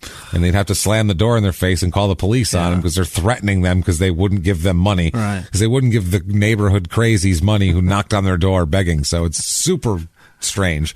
Another neighbor said, quote, Andrew didn't say things that are normal. He was a really weird guy, or he's a really weird guy. Okay. So Andrew didn't say things that are normal. Yeah. That's what I mean. They're both off. Yeah. Everyone who describes them as they can't they're just off. Yeah. They don't say things right. They do weird things at weird times and not in they're not free spirits. They're off, they're not all there type of thing. Another neighbor named Willie Lee, he said, quote, Jondal has emotionless shark eyes. When he looked at you, there was no happy, no sad. It wasn't mad. It was just blank, empty stare. That's another reason why I might put him in the spectrum thing, because that might not even be right, but a lot of times people think that. Yeah. There's a weird thing with autistic kids for some reason. They think they have a blank stare, but they think it's a flat affect. It's what it is. It's not even a matter of that. It's a flat affect. It's not. They don't react as much like that. There's less emotion in their face. They have a flatter affect. Yeah. It's just known as that, and then that's that happens sometimes. Yeah, I could see that, I guess. So that's the thing. So it's one of those. And you work on that with kids, and they learn to kind of overcome that with therapy and shit like that. Yeah, but it's a struggle. It is for that. Trust me. So I believe you. Oh yeah, it happens. So another neighbor said, quote, about 2 months ago, several months after their romance began, Andrew and Beck moved in together, and this is a neighbor that talked to them. Andrew continued to battle with his parents, asking them for money. Mm-hmm. So apparently this was another problem. More with now he would go, and apparently they're having money problems. They're knocking on neighbors' doors asking for money. He would fight with his parents, he left and was financially cut off, right. But he would go and ask his parents for money anyway because he's not used to getting it anywhere else. Yeah. It's not like he was 16 and he went and got a fucking job somewhere, right. Stocking shelves or something, or working at McDonald's. Yeah. He worked on the farm. Put her on that Beard and Barnum and Bailey. You'll make tons of cash. Yeah, I don't know. Charge 2 bits a gander. Put a tent up around her. I don't fucking know. We're being mean, but you know what? This is weird. Yeah. So apparently Scott and Marilyn they wouldn't give him a dime. Good. Once he moved in with her. They wouldn't budge on that. So this would cause more arguments, and they wouldn't help him anymore. And everybody had there was a lot of contentious feelings between everyone in the family here. Now, back in South Salem, where they're living in her apartment, she is about to be evicted for failure to pay rent for, a couple of months, which would be why they need money and why they're asking other people for money. Police involvement doesn't help. That doesn't help either. If you're they want to evict her. Everyone's calling the cops on her, and she's not paying her rent. Like, she's a prime candidate for eviction, I would say. There's nothing redeeming here. It's not like she's going around doing gardening around the complex and trying to clean up and help out, and I'll fucking work it off or something. She is causing problems. She's also trying to get her kids out of foster care, because if there's one thing this lady needs, it's children to be in more responsibility, to be in the care of it. Wow. She can't even take care of herself. I would say not. Yeah. She can't, she's getting the cops called on her constantly. What's going to happen when she's got kids trailing behind her? She's about to be homeless. That's the thing. And so, she needs money, because apparently to get her kids out of foster care, to apply to get them back out, she has to show a stable place to live. She can't be moving around all the time. She can't be in the middle of being evicted from I'm evicted now, but I'll have a place in a few days. Like, they won't give you your kids back at that point. I like to call in between residencies. Yeah, that's not that's not proving shit to the state at that point. So she's trying to do that. People nearby report as the couple months went on, as the summer of 2010 progressed, Andrew and Cindy would more increasingly start fights with neighbors, threaten their children. It's a real theme of threatening children. What is that? She's threatened everybody's children in this place. I don't know what it is. Like, she's pissed off that her kids are gone, so she's going to threaten your kids. And more calls to the police. Another neighbor remembers Cindy and Andrew showed up at this neighbor's house at 2:00 on a Tuesday morning, or 2:00 at night 2:00 in the morning on a Tuesday night, asking for cigarettes. What? Asking for at 2:00 in the morning. Yeah. The neighbor didn't even smoke. They woke him up to ask him for cigarettes. He probably came to the door. Oh my God, is the house on fire? Is someone dying out there? Right. What's going on? You got any cigarettes? What? I don't even smoke. What the fuck are you talking about? Wow. I would fucking murder people if they knocked on my door at 2 a.m. I'm up at 2 a.m. But if I was sleeping and someone woke me up to ask for cigarettes, the complex crazy lady wakes me up to ask for cigarettes, I am kicking somebody's ass at that point. I'm not going to be happy. Now, this is okay. This is the quote from the neighbor, and this I had to read 5 times to understand what he was talking about. Quote: This is what the guy they came to the door, knocked on the door at 2 a.m. asking for cigarettes. Quote: She had her hood up and he was shaking uncontrollably.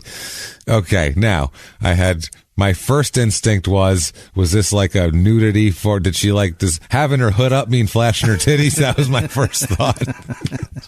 I'll trade you a gander for 2 Newports. What do you say? Lucy's. Yeah. And was he for a couple of Salems. Was he shaking uncontrollably, laughing at her tits being out? No. So apparently she had a hoodie on and she had a hood over her head over her head, and he was just shaking uncontrollably, like he was asking. So you get these 2 weirdos knocking on your door, a hoodied, bearded woman and a skinny, shaky, shark-eyed kid knocking on your door at 2 a.m. asking for cigarettes. Shit's gotten weird. That's a good time. So Andrew decides he's going to make one last play to his parents to try to save this apartment situation, and he begs them for $500. $500 will get them out of eviction. So this is not a high dollar. $500 is changing their life. Will change their life. Wow. So, I mean, this is not a high dollar area here. And the parents can afford it. Yeah. They make good money. Yeah. And they tell him no. Okay. They don't give him a fucking dime. Okay. They tell him, you're more than welcome to come home. Yeah. Without her, you can move on home, live at the farm, and, you'll get anything you want. But you want to be with her, you're on your own, asshole. So they felt that, and they told their friends this too. The parents here, Scott and Marilyn, felt that Cindy Lou was manipulating their son and getting him to do things. They said, "quote, getting him to do things he normally wouldn't do, as far as getting in trouble and going around threatening kids, knocking on doors for cigarettes at 2 a.m. This isn't normal behavior for him. No. Everybody remembers him as just a nice kid that worked on the farm. He's the nice Christian farm kid with the military dad. So at that point, there's a lot more strain between, especially Andrew and Scott. They're fighting a lot because this is like kind of a traditional old school. He's the head of the household and all that kind of shit. So at one point during this in late July of 2010, Andrew comes, he asks for money, makes one last play for this $500, and there's a big argument between Andrew and Scott tells Andrew to get off his farm. So when a farmer tells you to get off his farm, you get the fuck out of there. That means he wants you off his fucking farm, and he's going to shoot you with salt pellets if you don't leave. That is nasty shit. Yeah, it is. It's terrible. It's the worst. My uncle has scars all over his thigh from it. It's terrible. He got shot in the ass with it, jumping a fence after banging some girl, and the dad caught him. Well, at least that's a good story. He jumped out. That's kind of worth it, honestly. Got up on a chain link fence, and then he felt the shit hit his ass. Sex wounds. That's pretty impressive, honestly. Brutal. So this just escalates and everything is going wrong here, and it's not the. 4 months ago, this is a harmonious, happy family that everybody is like, wow, what an idyllic little life they lead and everything. They make videos and they're all farming and petting pigs and smiling together and shit. And on the videos, you can see Andrew happy on the farm, and you can see doing his thing, and you can see the parents happy, and looks great. August 31st, 2010 at 7:39 a.m. 911 dispatch receives a report of a dead body with their head smashed in. So they investigate. Any obviously. Report of the beard? Well, we'll get to all this here. So this point, it's just a dead body with a head smashed in. That's all they know. They don't know anything about it. So detectives at 7:39 in the morning rush out to figure this out. They find out the 911 call came from a delivery man who delivers water. Was delivering water to the farm, and he walked up to the garage and made a discovery. He ended up finding Scott, what he said as didn't know, unconscious. He didn't know at all, just wasn't moving, not responsive, and the deputies came and ambulance came, and they said the deputy that was there first said he could obviously see it was not a good situation at the Jondal farm. So the water delivery driver and his son, they were a team delivering water together. They pulled up at the Abundant Life farm. They were going to make a delivery. He pulls up to the home. His son gets out to make the delivery of bottled water. They do like they order bottled water. So the son makes a delivery of bottled water. He goes to the garage to put the bottled water in it, and all of a sudden motions for his father to come out of the truck. And frantically motioning. His father comes down. They find Scott Jondal lying on the ground in the garage with a giant pool of blood around him. And he is... he is in bad shape. I mean, he has been brutalized. We'll talk about it. This person said this is crazy. The water delivery person said, quote, "It didn't look like a real person." So I felt the exposed skin of the man's calf area. The body appeared to be cold, but the skin still had some give in it. There was a sickle that is used to cut hay next to the body. The door from the garage to the residence was open, so we returned to the truck and called 911. Because they're like, who knows if someone's inside? Obviously, the door's open. Someone probably didn't walk away after they did this. Might be in there looking for a bottle of water, and I got way too much of it. got way too much. This looks like thirsty work here. This is a lot of killing. This looks like thirsty work. With a sickle. Jesus Christ. Somebody's exhausted. You're going to wipe your forehead off and go, oh boy, I need me a bottle of Sparklets right about now. Jesus Christ. So investigators show up, obviously. They call in the detectives for this one. This is a little too much for the patrol squad. Smidge. Now they end up investigating further, and they find that it's definitely Scott Jondal out in the garage. And they end up going inside, and just inside in the laundry room, which is kind of attached to the kitchen, they also find the body of Marilyn Jondal, bludgeoned to death. I mean, she is beaten bad. They find a metal pipe and the sickle outside. They find the sickle in the garage. They find a metal pipe inside the house. The sickle was used to kill Scott, and the pipe was used to kill Marilyn. So this which weapon they find? Well, it's different. We'll find out exactly what happened, but it makes sense, the attack of how it went down. It's either two people or one dude that's got an arsenal. That's some weird shit coming with some odd weaponry, some strange shit. Got this and this. Yeah. I'm armed, ready to go. Yeah. Who needs a gun or a normal knife or anything else? I got farm implements and a metal pipe. So the sheriff, who showed up on the scene and said, quote, "There was a lot of anger in this killing. The scene at the farmhouse is one of the worst I've seen in more than a decade as sheriff." Yeah. The guy, apparently Scott was, like I said, unrecognizable. The guy said it didn't look like a person. Fuck. It was that bad. He was stabbed with the sickle, so badly and many times. Torso, head, in the eye. The sickle went in his eye, like all the way, stabbed with the sickle in the eye, in the wounds in the head, body, just hacked up. Holy shit. A sickle that you would use to, take down. Yeah, sling blade. It's brutal, man. Fuck. That's a brutal way to go. And it was a galvanized water pipe was the pipe, and and the mother Marilyn was beaten badly. Yeah. Bludgeoned horribly. Those things overkill. Overkill too. Like it was more than necessary. They put copper in the ground now, and that shit just bends easy. Yeah, no, that's why they put it galvanized steel. You've got to put fittings and shit on it to get it to bend. This is crazy. That's stiff shit. This is stiff. You meant it. It was a brutal attack, and the sheriff said the same thing. Brutal. She wasn't stabbed though, the mother. Okay. The father was also hit with the pipe as well. Okay. That's what they found. Pronounced, obviously, both of them deceased when they got there. The autopsy says that David Scott died from stab wounds, and Marilyn's cause of death was the blunt force to the head with the pipe. The sheriff said, quote, "An autopsy showed that Scott Jondal died of multiple stab wounds in the upper head and torso, upper head including his eyeball. Through that, Marilyn Jondal was killed by blunt force trauma to the upper body and head." So that was brutal way for these two to go. Absolutely horrible. I think it's just a wild swing, and then it caught his eye, and it just, fuck, man. It would have to be. Then again, if you live on a farm, you're probably pretty good with a sickle. It's possible. You're probably pretty accurate with one of those. You use that shit all the time, I would assume. Jesus. Who knows? I don't know. In a rage, too. Who knows? So, They start an investigation. They contact the pastor of the church, and said, because they're looking for anything. So they contact the pastor, and that's their only community. They have the farm people, they go to the market, and then they go to church. So they don't have anybody else. They don't have a social circle outside of church. So they go there and ask the pastor, do they have any enemies? Who do they hang out with? Who might want to kill these people? And the pastor's like, well, they're the nicest people in the world. Right. They do everything for everybody. They even raise good meat, so I'm not sure. But they did have a concern recently.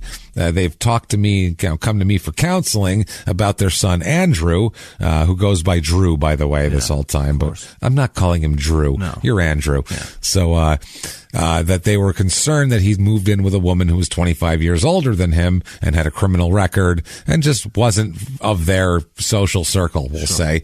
Apparently, they find out that he had Andrew had recently contacted his father for $500 for rent money, and he told him that it was to be used for the apartment of his older girlfriend, and that's why they wouldn't give it to him. Yeah. And so they told the pastor that, because they were going to the pastor for advice. Mm-hmm. Did we do the right thing? Should we have given it to him or whatever? And the pastor was counseling them on that whole deal. So right away, the only people they really want to talk to here is Andrew. That's the number one person to talk to. Everybody else, pretty good investigation work. Yeah, it only goes to that. Otherwise, everybody likes them. Right. There's no reason to kill them, because it's not like It's not like they stole, all the farm equipment and, loaded up the pigs onto a truck. And, it wasn't like this wasn't a corporate farm takeover. Hostile takeover where that's how you do a hostile corporate take. Yeah. We're taking the farm and then stab a guy in the eye is what you have to do. It's horrible. These poor people. That's hostile as fuck. That's really hostile. Super, super hot. Maybe that's all. He's like, I wanted to take the farm over early. Yeah. That's it. I didn't have time to wait. I'm here for it. So, these people, the detectives end up going to the apartment of, Cindy Lou and Andrew's apartment. That's where they start.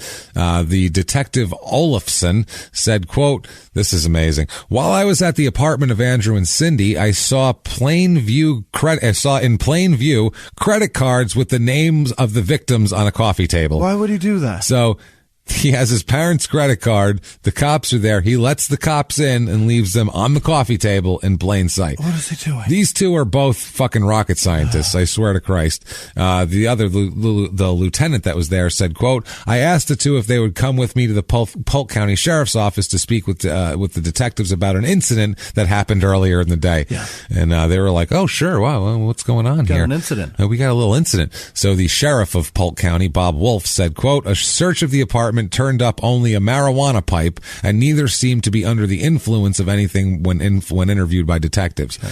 That's the number one thing everybody says about them that knows them is like, there had to be drugs. It has to be meth. Mm-hmm. It's like there's a lot of meth around there, and they're like acting weird at 2 a.m. and knocking on people's doors for cigarettes and shaking. That's 1,000% meth behavior, but weed behavior, no, not weed behavior, absolutely not. You'd be like, fuck it, I'm not going out there. It's fine. 2 a.m. I'll get a job tomorrow. I'll figure it out. I'll get cigarettes tomorrow too. I'm cool. It's 2 a.m. I mean, there's Comedy Central. I'm doing stuff. Like, I don't know. I'm doing things. Adult Swim is right in the middle of it. I got a lot of stuff going on. I can't have time for that. So, so that's an odd thing. Just the weed pipe. They expected to come up with, a cache of meth or something here, and they don't. Now, Andrew is brought in for questioning at 10 a.m. the next morning there. They said that the sheriff said that he and his girlfriend established a relationship that the parents didn't approve of, and that caused tension between the family and the son. We believe that this ultimately led to this situation. So, they think that Andrew did it, obviously, and the sheriff says all indications are that Andrew went there with the intention of killing his parents. So, they interview Andrew. And he doesn't hold out very long.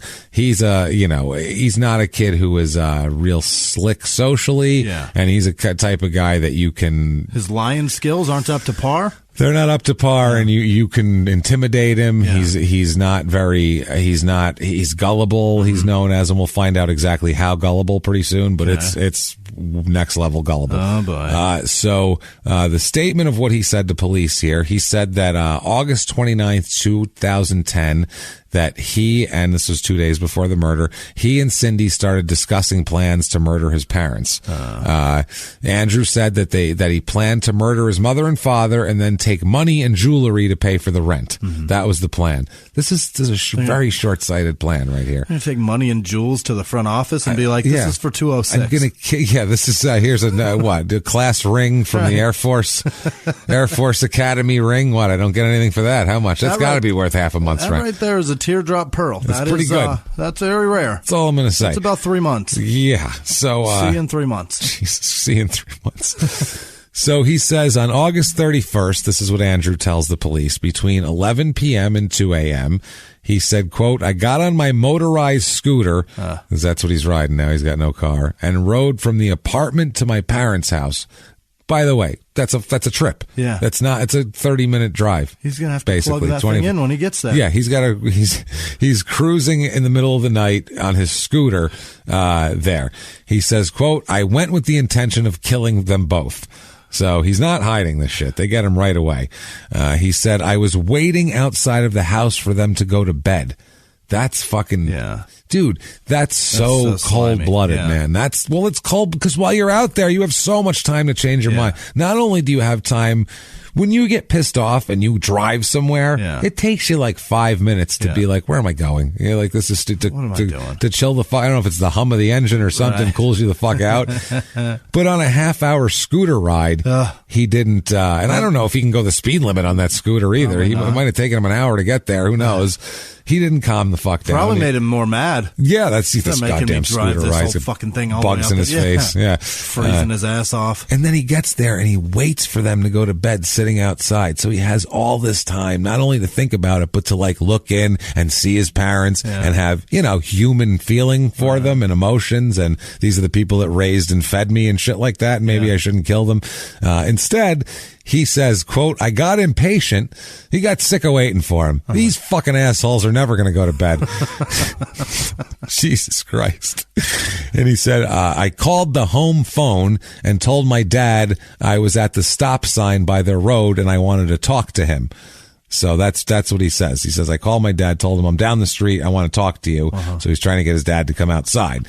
He said, quote, I picked up a steel pipe with an elbow joint at the end of it and waited for my dad to leave the house. Wow. That is really heavy. Yeah. That's a brutal thing to hit somebody with. To look at that with the elbow on it and be like, perfect. That's, man, that's bad intentions. Like pipe axe. It's brutal, man. Yeah. That is brutal. He said, so he did that. He waited for his dad. He said, quote, my dad opened the door, the garage door he's talking about. He's waiting outside the garage door, not knowing that Andrew's there because he told him that he was down the street. Right. He said, my dad opened the door and I hit him in the head with the pipe. Oh, God. Jesus Christ, man. This guy didn't even know it was coming. It's late at night. His own kid. Yeah. And this guy, he didn't just say, you know what, Andrew, go fuck yourself. Right. Go back home. He went outside to talk to him because maybe he can talk him into coming home. I'm sure he's thinking or something. I don't know. He said, quote, this knocked my dad down and I continued to hit him in the head with the pipe. Fuck. This is why he said it didn't look like a person because he bludgeoned his skull, bashed him in, just destroyed his skull and torso and everything else with this pipe, and then picked up the sickle, as we're going to talk about here. He said at this point, Jesus Christ, this is sick shit. Quote, I heard my dad gurgling for air and I knew he was going to die. I grabbed a sickle that's used to cut hay and I stabbed him 3 or 4 times in the chest with it. Oh, you missed this part where you hit him in the head and stabbed him through the eye. That also. Yeah. But while you're doing that, who knows if he even remembered or knew what he was hitting. Who knows how the lighting in there. There's blood everywhere. His skull is crushed in. Who the fuck knows? It's crazy shit. So he said, quote, my mother came to the garage and saw what happened. She turned around and went back into the house. I went after her.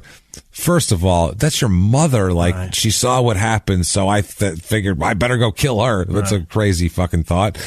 She said she turned around, went back into the house. I went after her and struck her several times with the pipe until she was dead. Brutal. He then says, I went into my parents' bedroom and attempted to make it look like there'd been a robbery. By robbing them. By robbing them, yeah. Well, he kind of tossed the place a little. Yeah, he said, quote, I took their credit cards, jewels, and cash out of their wallets. Wow. Oh, God, Jesus, that is so disgusting. He beat his parents to death and then robbed them like they're like he's a street mugger, like he's a fucking crackhead in the street. Just a mugger, This is just like he's the guy who killed Batman's parents. Right. Like, this is fucking nuts. Going through pockets now. What the shit, man? This is awful. He says, quote, when I left their house, I called Cindy and told her that I'd killed them and was on my way home. Yeah, just killed the parents on the way home. Now you need me to pick up anything, milk or anything? Also got rent money. Yeah, that's what I mean. Rent straight. Let me pick up McDonald's or what do you want? Double cheeseburgers? What are we doing here? Just on my way home now. Nope, killed the parents. Now I'm on the way. Robbed him, got money, jewels, and a Norelco. And here we go. He's fuck. Yeah. So, I took the 5-pack of Bics my dad had there. He doesn't use fancy razors, but it'll take that goatee off. Sustainable. He says, quote, when I got home, I took all my bloody clothes off and Cindy put them in a trash bag and threw them away across the street in a large dumpster at an apartment complex. Now they're gone. So that's the other thing too. They didn't even go like a mile away. No. They just went across the streets. It's not right here, so it's fine. Why not just put it in a can outside your front door, for Christ's sake? Just leave him in the corner of the room. Yeah, it's unbelievable. He said, I got in the shower and washed the blood off my face, and then we went to bed. He rode a scooter back all the way back, blood all over covered him. in blood. Wow. Because imagining, can't even imagine the amount of blood. A pipe with an elbow joint on the end of it, bludgeoning people to death with the spatter that would be coming off of that. So much. And every time he pulls it back, it's going to come all over him. It's going to be hitting a body of water everywhere, with a pipe. Everywhere. And he's stabbing too, and shit's going to come, and arteries are opening, and there's blood all over the place. He drove through the Oregon night for a half hour and showed up like that. Hey, how's it going? On a scooter, fully exposed, not even in a car. Right. Jesus Christ.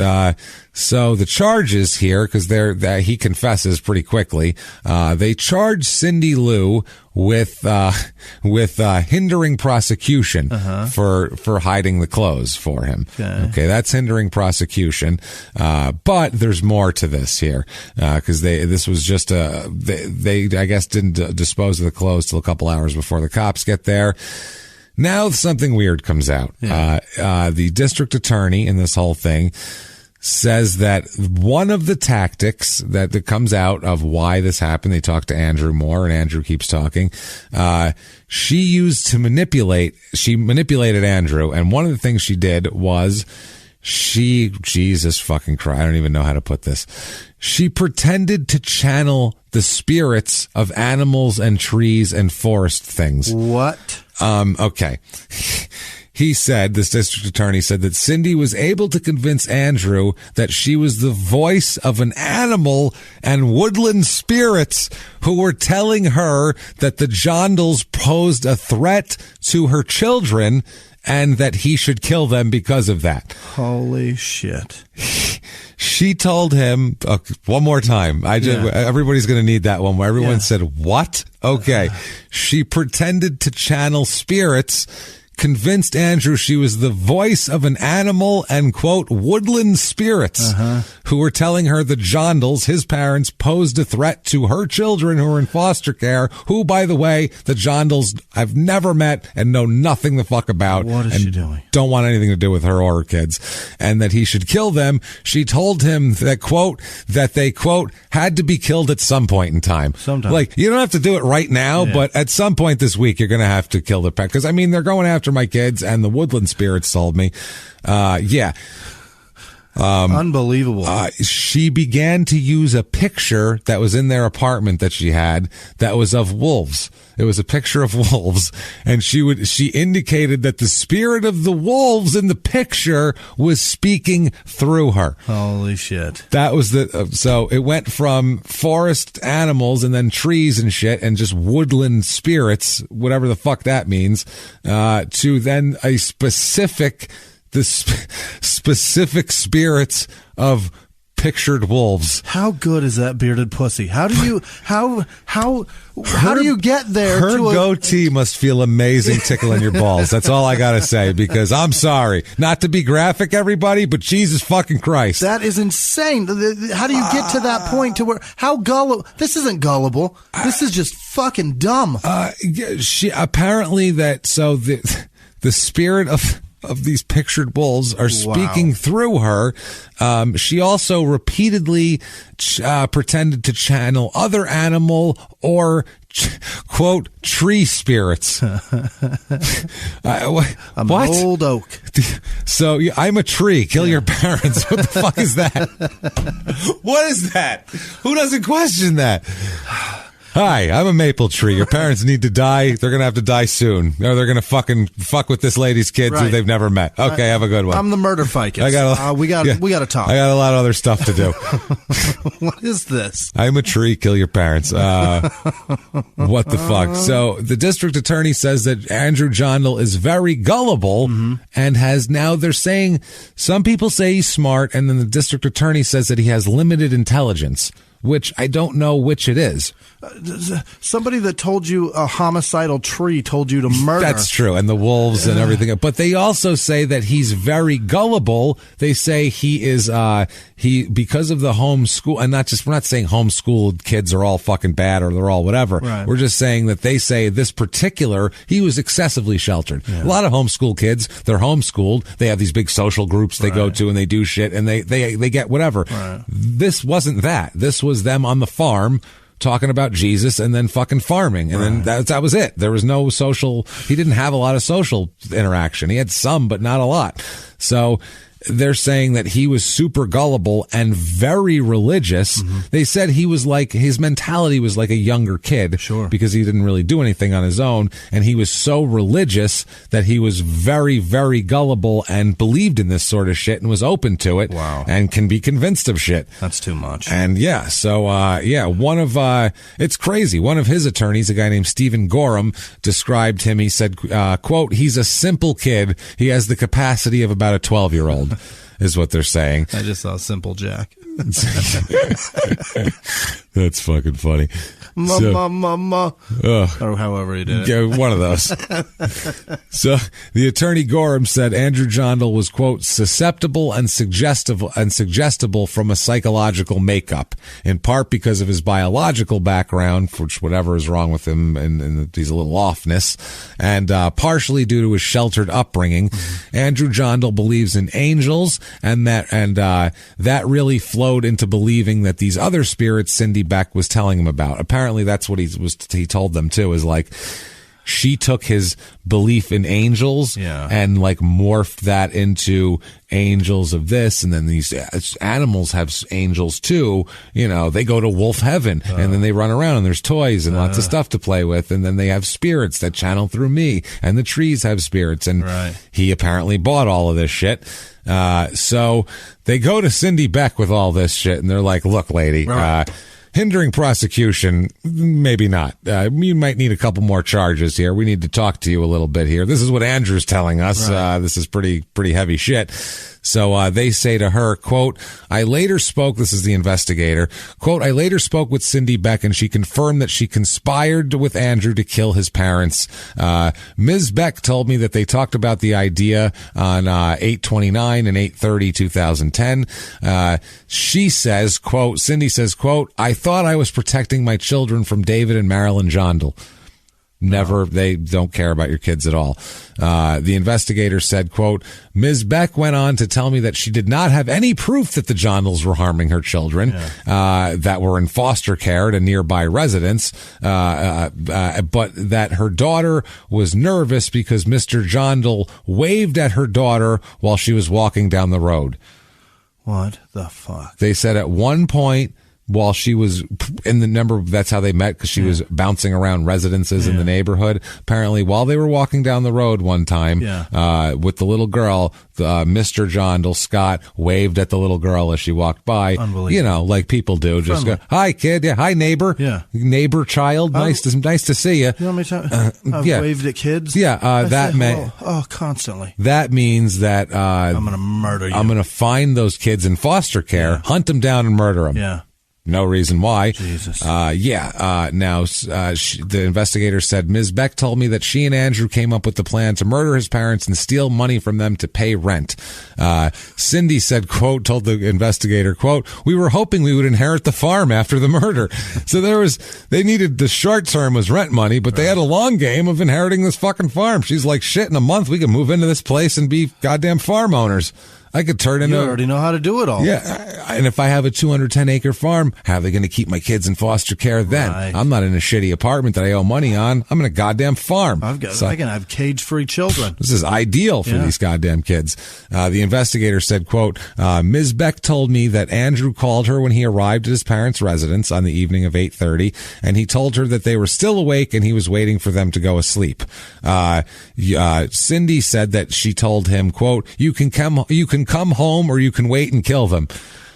So he's like, what should I do? She's like, I don't know. Come home, kill him. I don't know. Do whatever you got. They're very casual about this. Then later on, he's like, all right, killed him on my way home. She's like, all right, cool. See you then. All right. Well, I'll make some dinner. Excellent. Good job. What a story. So it gets crazier here. Don't worry. There's more. Oh, Jesus. The investigator said, quote, Ms. Beck said, quote, I knew that they had to be killed at some point in time. Yeah. She just knew it. The sheriff said, quote, there's no evidence she participated in the killings directly, but she faces conspiracy charges for helping plan the attack. Absolutely. You can't plan a murder and then say, you should get, and plus you can't strongly suggest and encourage. Give them the idea in the first place and then actually say, you should follow through with that pretty soon. I mean, at some point in time, no rush or anything, but, before Monday. Right. Let's just say that.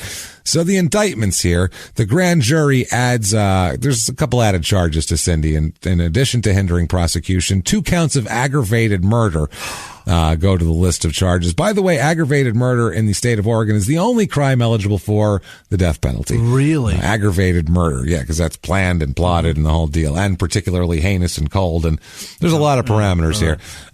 Quote, and they say that she had previously only been accused of 2 counts of conspiracy to commit and 1 count of hindering prosecution, and now they upped it. They're upping the ante. They said that, quote, if the Jondals were alive, she could be convicted of conspiracy to commit aggravated murder. But it's our theory that she was instrumental in committing the murder because she was forcing him. Now, as far as bail goes, Cindy Lou is held with $1 million bail. And considering she can't raise $500 in rent money, pretty safe bet she's staying. She's probably going to stay. They probably already got her apartment rented to somebody else, I'm thinking here. Jesus. Andrew is held without bail because he's got more charges we'll find out about. Both ended up requesting court-appointed attorneys, so that's never a good sign.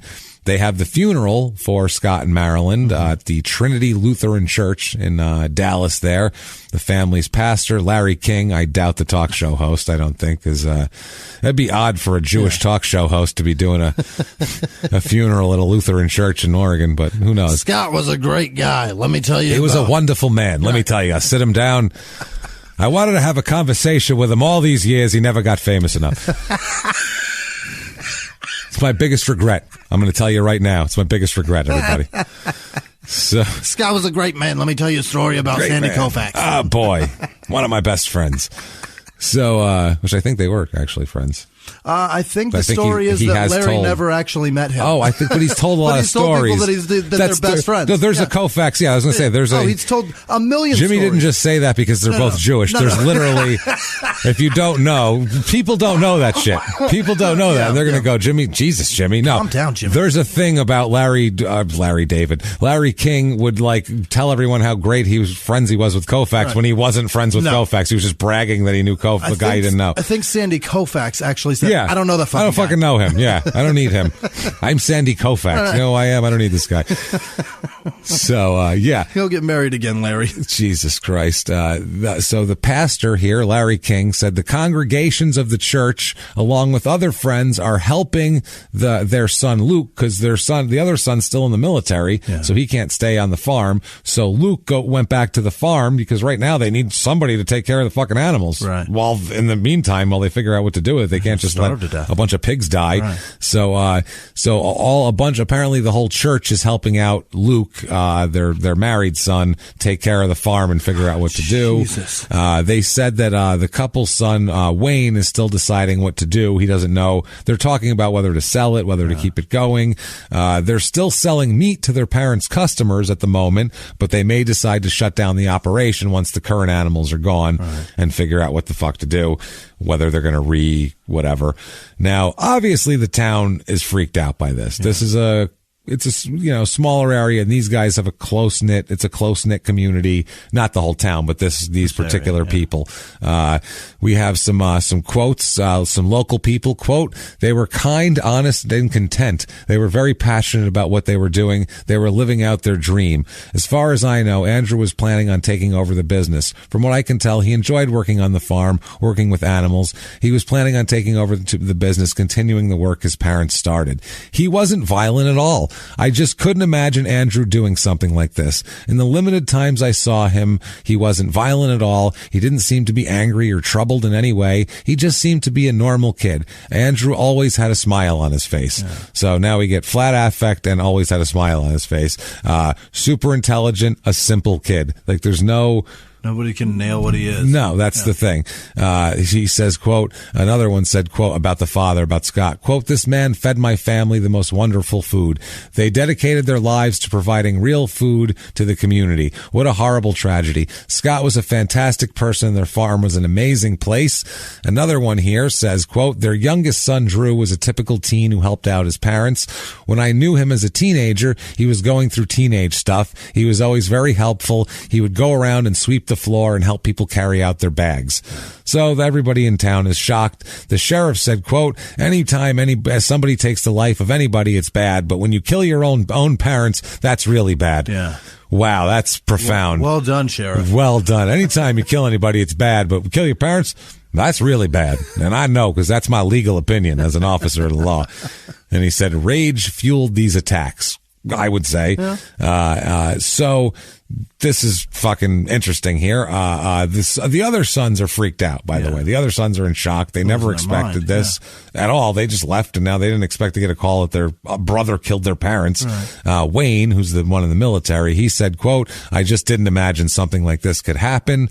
Andrew's grandmother, this is Marilyn's mother, said, quote, we were so shocked that he could do this. We couldn't comprehend it until we started hearing about her history, about Cindy Lou's history. Gotcha. Okay. They were like, what would make Andrew? He's such a meek kid. He's like a skinny kid. He's not like he's just not an aggressive looking guy, and he's not an aggressive acting guy. Right. And they're like, what happened? And then they heard about Cindy Lou, and they were like, oh, he's with a much older woman with a long criminal record. This is starting to make a little more sense here. Now they end up pleading not guilty. Both of them, which after confessions, that's a tough ballsy. one. That's a ballsy one. So, they were arraigned and they plead not guilty. That's 2 counts of, Andrew faces 2 counts of aggravated murder and robbery. And the Polk County prosecutors decide they will seek the death penalty for Andrew. Shit. Yeah, that's, they're going hard on him. Oh, boy. She also faces 2 charges of aggravated murder as well as conspiracy to commit murder, but they will not pursue the death penalty against her. District attorney said, quote, the penalty part of the case is fact specific. Because she wasn't the person who physically committed these crimes, it would be less likely historically that the death penalty is appropriate. Okay. In other words, they're not going to give her the death penalty.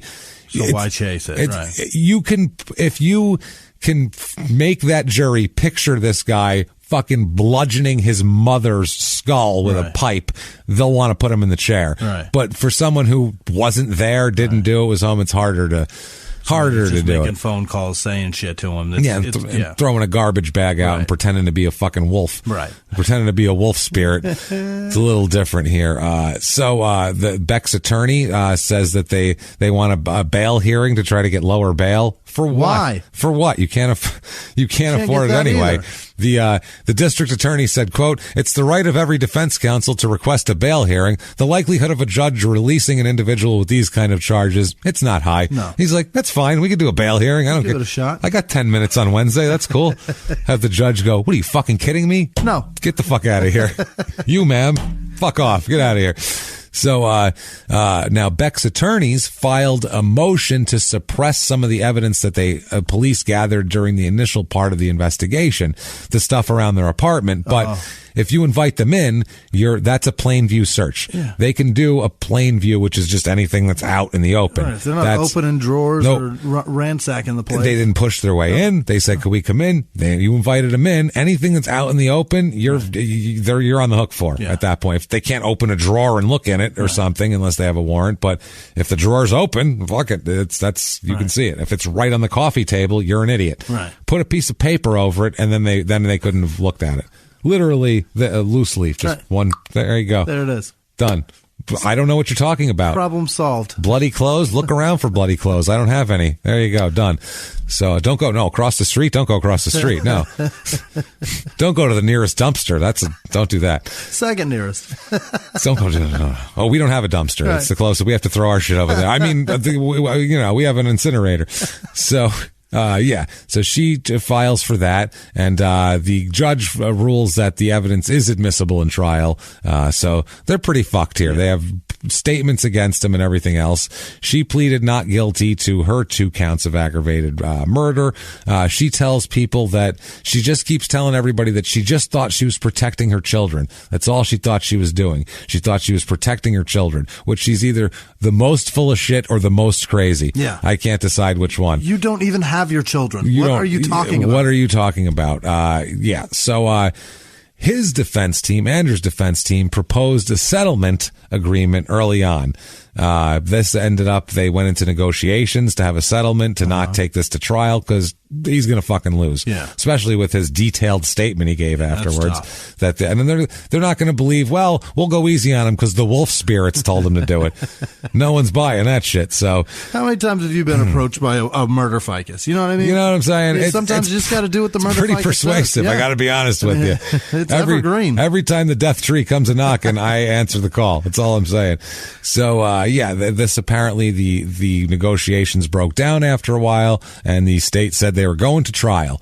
And then finally, another proposal was brought about by the defense, and both sides end up agreeing to everything here, which is weird because they said that the DA was very boisterous in his seeking of the death penalty. He said these crimes are heinous and they absolutely warrant the death penalty. He's publicly posturing, but that's also giving him a better negotiation leverage. Okay. The more he says, we can't wait to kill this fucking guy, the less of a good deal you want. Yeah. The more you're just looking for a deal of anything short of being killed put down. So, he said, quote, at this point, they asked the prosecutor, why did you change your mind? And he said, I'm not sure if there was any one factor that led to the change in our approach. Someone just floated the idea of a settlement conference. We agreed it was worth a try. So he said, also, he said that there was a couple other factors. He said, I've received a number of letters from family members as well as folks in the community that have had an ongoing relationship with the Jondals. They all wanted to see Andrew held accountable but not receive the death penalty. The crime is heinous, but the surviving members of David and Marilyn Jondal's family have been involved in the settlement process. So they told him, They don't want him put to death, his own family. So that's a factor also. He says, the prosecutor said, they have suffered worst in these crimes and they are supportive of a 50-year sentence. So that's what they're talking about in the settlement, but that's for the judge to decide. Finally, the prosecutor said he didn't want to answer any questions about Andrew's mental state before or after the murder, but he did say that Andrew appears, quote, remorseful about the murders. I would fucking hope so. So he feels bad. He feels bad. Oh, so he ends up pleading to all this shit. In court, he says, quote, I intentionally killed my parents and entered their home to do so and took money and jewelry while there, is what he says in his whole, you have to do your allocution deal. The district attorney's office has recommended he receive 30 years in prison for each of the murders, with 10 years of each of those sentences overlapping concurrently for a total of 50 years, and also 3 years for burglary that will be concurrent. Okay. So 50 years is what they're saying. He says Stan Butterfield is the district attorney. He seems like a fat bald guy with a mustache, doesn't he? He says, quote, I think people looking at all the facts at the end will believe we've acted in good faith and that justice has been served. If the family wants that of the victims, then I don't know really what you can say anymore. Kind of there. That's that. Who are you getting revenge for at that point, if not for them? If they don't want that, then why are you doing it? So Andrew could still be brought to trial, though, if he refuses. They are holding him because they're going to try Cindy now. So if he refuses to testify against Cindy, they could throw this whole thing out the window. So they're telling him he's got to get up in court and say, she told me the tree people said to kill my parents. So, at sentencing, the brothers here, Luke and Wayne, his two brothers, attended the sentencing for Andrew. Finally, when they do the sentencing. Also in the courtroom were, Marilyn's mother, Andrew's grandmother, also, her brother was there. So his whole family's there. And apparently the family, while he's been in jail, has remained in contact with Andrew through letters and phone calls, and they plan to visit him in jail after this court proceeding with the sentencing. They're the most supportive people in the world. Unbelievable. Some forgiving sons of bitches. They're turning the other cheek. Let's just say that. Indeed. Well, at least they're putting their Christianity into practice and actually fucking forgiving. Forgiving and whatever. So they remain supportive of him. They asked that he be placed in a prison facility where he won't be easily influenced again. That's not going to happen. Doesn't matter. What do they have? A nice kid prison? There's no. Well, we've got the bad prison, then we have the nice guy prison. Right. This is just like people who like accidentally No, it's fucking prison. This is the non-influence prison. He's going to be influenced a lot. Imagine going from sheltered to that homeschool and farm to prison. You don't get any more like people who are the most street smart, right. On their own since they were 4. The most master manipulators. Yeah, the most, exactly, to this kid who could be manipulated for anything. They'll have him fucking stabbing people for an Aryan gang in 3 days in prison, this kid. So, Jesus Christ. His grandmother said, quote, she spoke in court and said, quote, I just wanted to say that this has been a year of shock, agony, and extreme grief over our loss, not only over my daughter and son-in-law, but really in the loss of my grandson, who I love dearly. The shock is because this is so completely unexpected from him. To me, he was a loving, dear, helpful grandson. I've had a terrible time trying to reconcile his actions until I heard more about Cindy's background and what she put him through with this spirit manipulation. And also, the brother Luke said that he hopes the sentencing brings closure to everybody and, all of that sort of shit. He just hopes that the family can move on once the sentencing happens. Now, his lawyer, Andrew's lawyer, said, quote, he's shocked that he did this and he's so horribly sorry that he did this. Even now he's in there crying his eyes out, talking about sentencing. So, he's the kid. I mean, he's a mess, this kid. They end up, they follow the recommendation and then you, young man, may fuck off. 50 years in prison for old Andrew, who he got all of them here. Now, Beck ended up pleading also. She put up a plea deal because she was fucked. I mean, they would have made him testifying about the manipulation and the spirit tree people. Can you imagine that trial? Ooh, man, she would have been done. Yeah. I mean, she would have gotten the max. She would have got toasted here. So, she appeared in court for her sentencing behind a glass partition. She apologized to the Jondal family. She's not that stupid. She knows to do that shit in court. She says, quote, I'm very sorry for your loss. I know it's been a rough year for you. Wow. Understatement, Shug. I know shit's been rough for a while. Kind of my fault. My bad little bit. I got something to do with it. I understand. She said she didn't think that Andrew would go through with the murders in this statement. She said, I was wrong, and I'm most sorry for that. She said the Jondals seemed like sweet people. A lot of people said they were awesome. I wish I could have met them. She said awesome? She said a lot of people said they were awesome. I wish I could have met them. Wow. Well, you could have if you didn't kill them. Yeah. Then you could have bought meat from them all you wanted.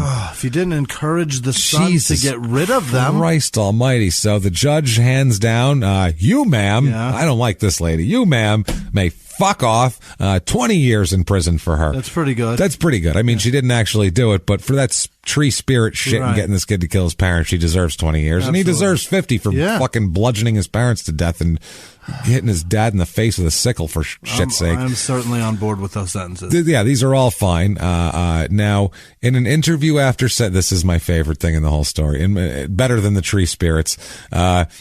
In an interview after sentencing, Luke Jondal, the brother, called Beck, quote, one of the stupidest adults I've ever met. The way he put that's amazing. She's one of the stupidest adults I've ever met. Not stupidest people. No. Stupidest adults. I want to clarify, just so you know. Kids are smarter than her. One of the stupidest people that definitely should not be stupid at this point. Is stupid as fuck. It's her. Yeah. And the grandparents and the mother's brother and everything said that they think that if it wasn't for Cindy, they don't think these murders would have occurred. They said, quote, we all feel she was really the one responsible. She was the one pulling the strings.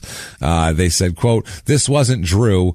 This wasn't Drew that did this. It was completely out of character. It wasn't Andrew at all. I felt it right away. Yeah. Well, this is true, But I think it's also just a lot easier for them to just blame it all on her and bring him back into the fold and go visit him and pretend everything's fine. That's just easier. Meanwhile, he fucking did. It was his hand. It's his hand that did a brutal thing. The arms wrapped around you to hug you at visiting day, dude, are the ones that did that. And it's one thing to convince someone to want to kill somebody, but for someone to actually go and do that sort of thing, to not hit his dad once and go, holy shit, what am I doing? Yeah. Stop and call 911 or something, but to just follow through with it and to sit outside, that's crazy, man. That's you. It's you're just as responsible. You're more. You did that. That's fucking horrible. We don't know if she's capable of that physically. Maybe that's why she was manipulating him to do it. For rent, James. For rent. For fucking $500 in rent. Wow. $500. This whole thing is for $500. This whole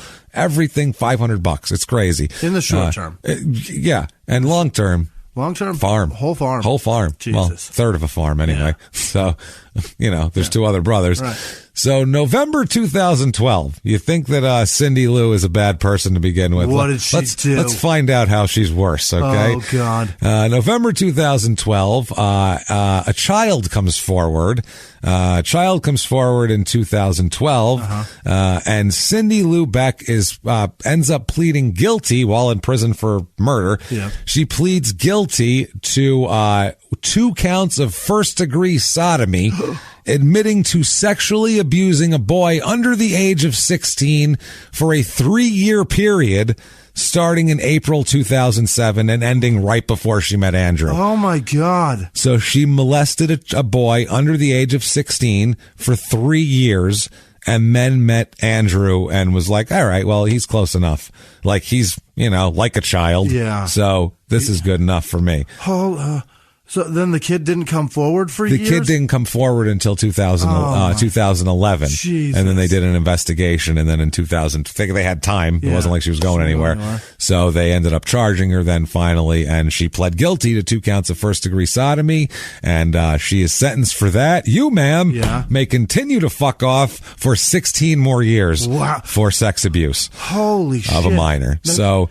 This should be much more, shouldn't it? She got 20 for the murder and 16 for sex abuse, and 36 is a lot. But Jesus Christ, I mean 36, and she was 46 years old in 2010, so she's in her 50s, and she's got. I mean, she's gonna die in that. She's either that or she'll be in her 70s or something when she gets out. So it's not like she's gonna be on the prowl. I don't think or it's gonna be a lot harder for her to be on the prowl.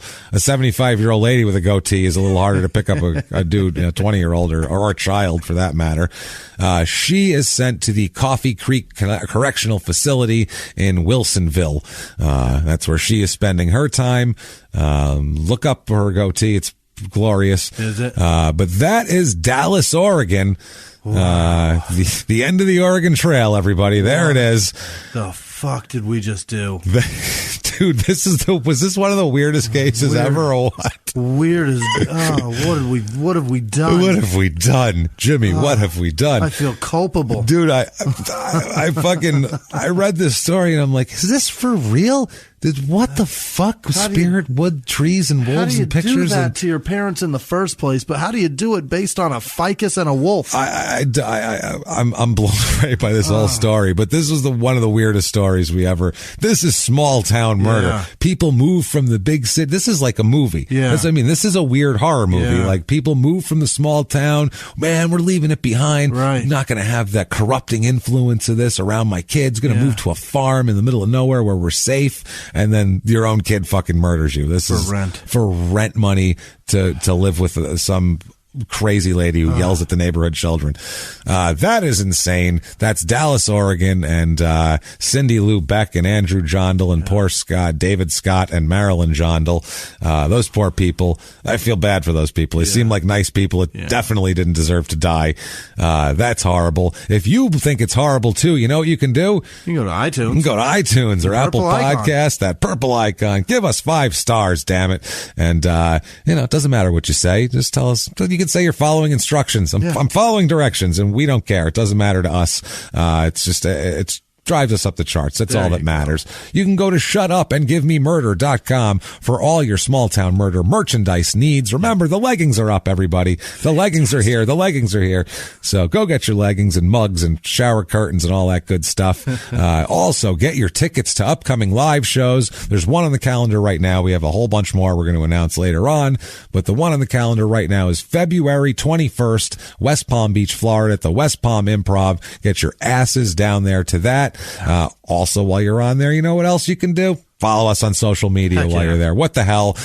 You can follow us at Murder Small on Twitter, at Small Town Pod on Facebook, and at Small Town Murder on Instagram. Yes. You can do that there. Also there, you can follow links to donate to the show, to become one of our producers, our favorite goddamn people in the world. And honestly, we appreciate every dollar you guys do, and we're definitely going to do Patreon like bonus stuff for you guys that do that. We've been meaning to do it for a while, but we knew we had a network change coming and we had to do some bonus stuff for them. Things have been fucked up. So we didn't know what we had to do for them, so we figured out what that is, so now we can do something different for the Patreon bonus content for you guys, and because we just really appreciate you guys so much, and we don't care, man. If people just give us $1 a month, we're fucking thrilled with that. 87 cents. If everybody that listened gave us $1 a month, we would be doing great, and Christ Almighty, we'd be thrilled. Well, we're thrilled now, but we'd be doing backflips for Christ's sake. It doesn't matter. You don't have to give us anything, but I mean, everything you do give is super appreciated. That's all we're saying. Certainly. Whether you give us a thank you, whether you tell somebody, hey, you should listen to this show, or whether you give us money, we're fucking thrilled with any of it. Just thank you for your support and everything like that. And Jimmie, why don't you tell me about the group of people who we need to thank the most? Tell me, Jimmie, who have the Woodland Tree Spirits told you are our producers this week? This week's executive producers are Aaron Reisler. He donated twice. So wow, thanks, Aaron. You're a fucking hero. Thank you so much. Jordan Bennett, she's fucking terrific. Thank you, Jordan, for everything. Thanks for all the Twitter communication too. She's good shit. And Thank you, happy birthday again. Hey, we told happy you last birthday. week. We'll tell you again. Hey. Chrissy Ann Castaldi comes around every goddamn week still. She's thank you, Chrissy. Fantastic. And Crystal Gennaro. Thank you, Crystal. And she got a promotion. Good for her. Good for you. And Congrats. Samantha Bird also. Thank you guys so much. Jacob awesome. Cornwell, Jenny Hummel, Jordan Moser, Jamie or Jaime During. I think it's Jamie. It's definitely. Is it? Do you see a Spanish last name on the end? No. But we don't know. Could be a chick named Jamie. Could be a dude named Jaime. We have no idea. Could be a dude named Jaime who changed his last name because he trying to get a better job and didn't want to get racially profiled. Oh, my. That's Those possible. Bastards. Yeah. Olivia. By the way, he means the employers, not Jamie. Not people, not Jaime's.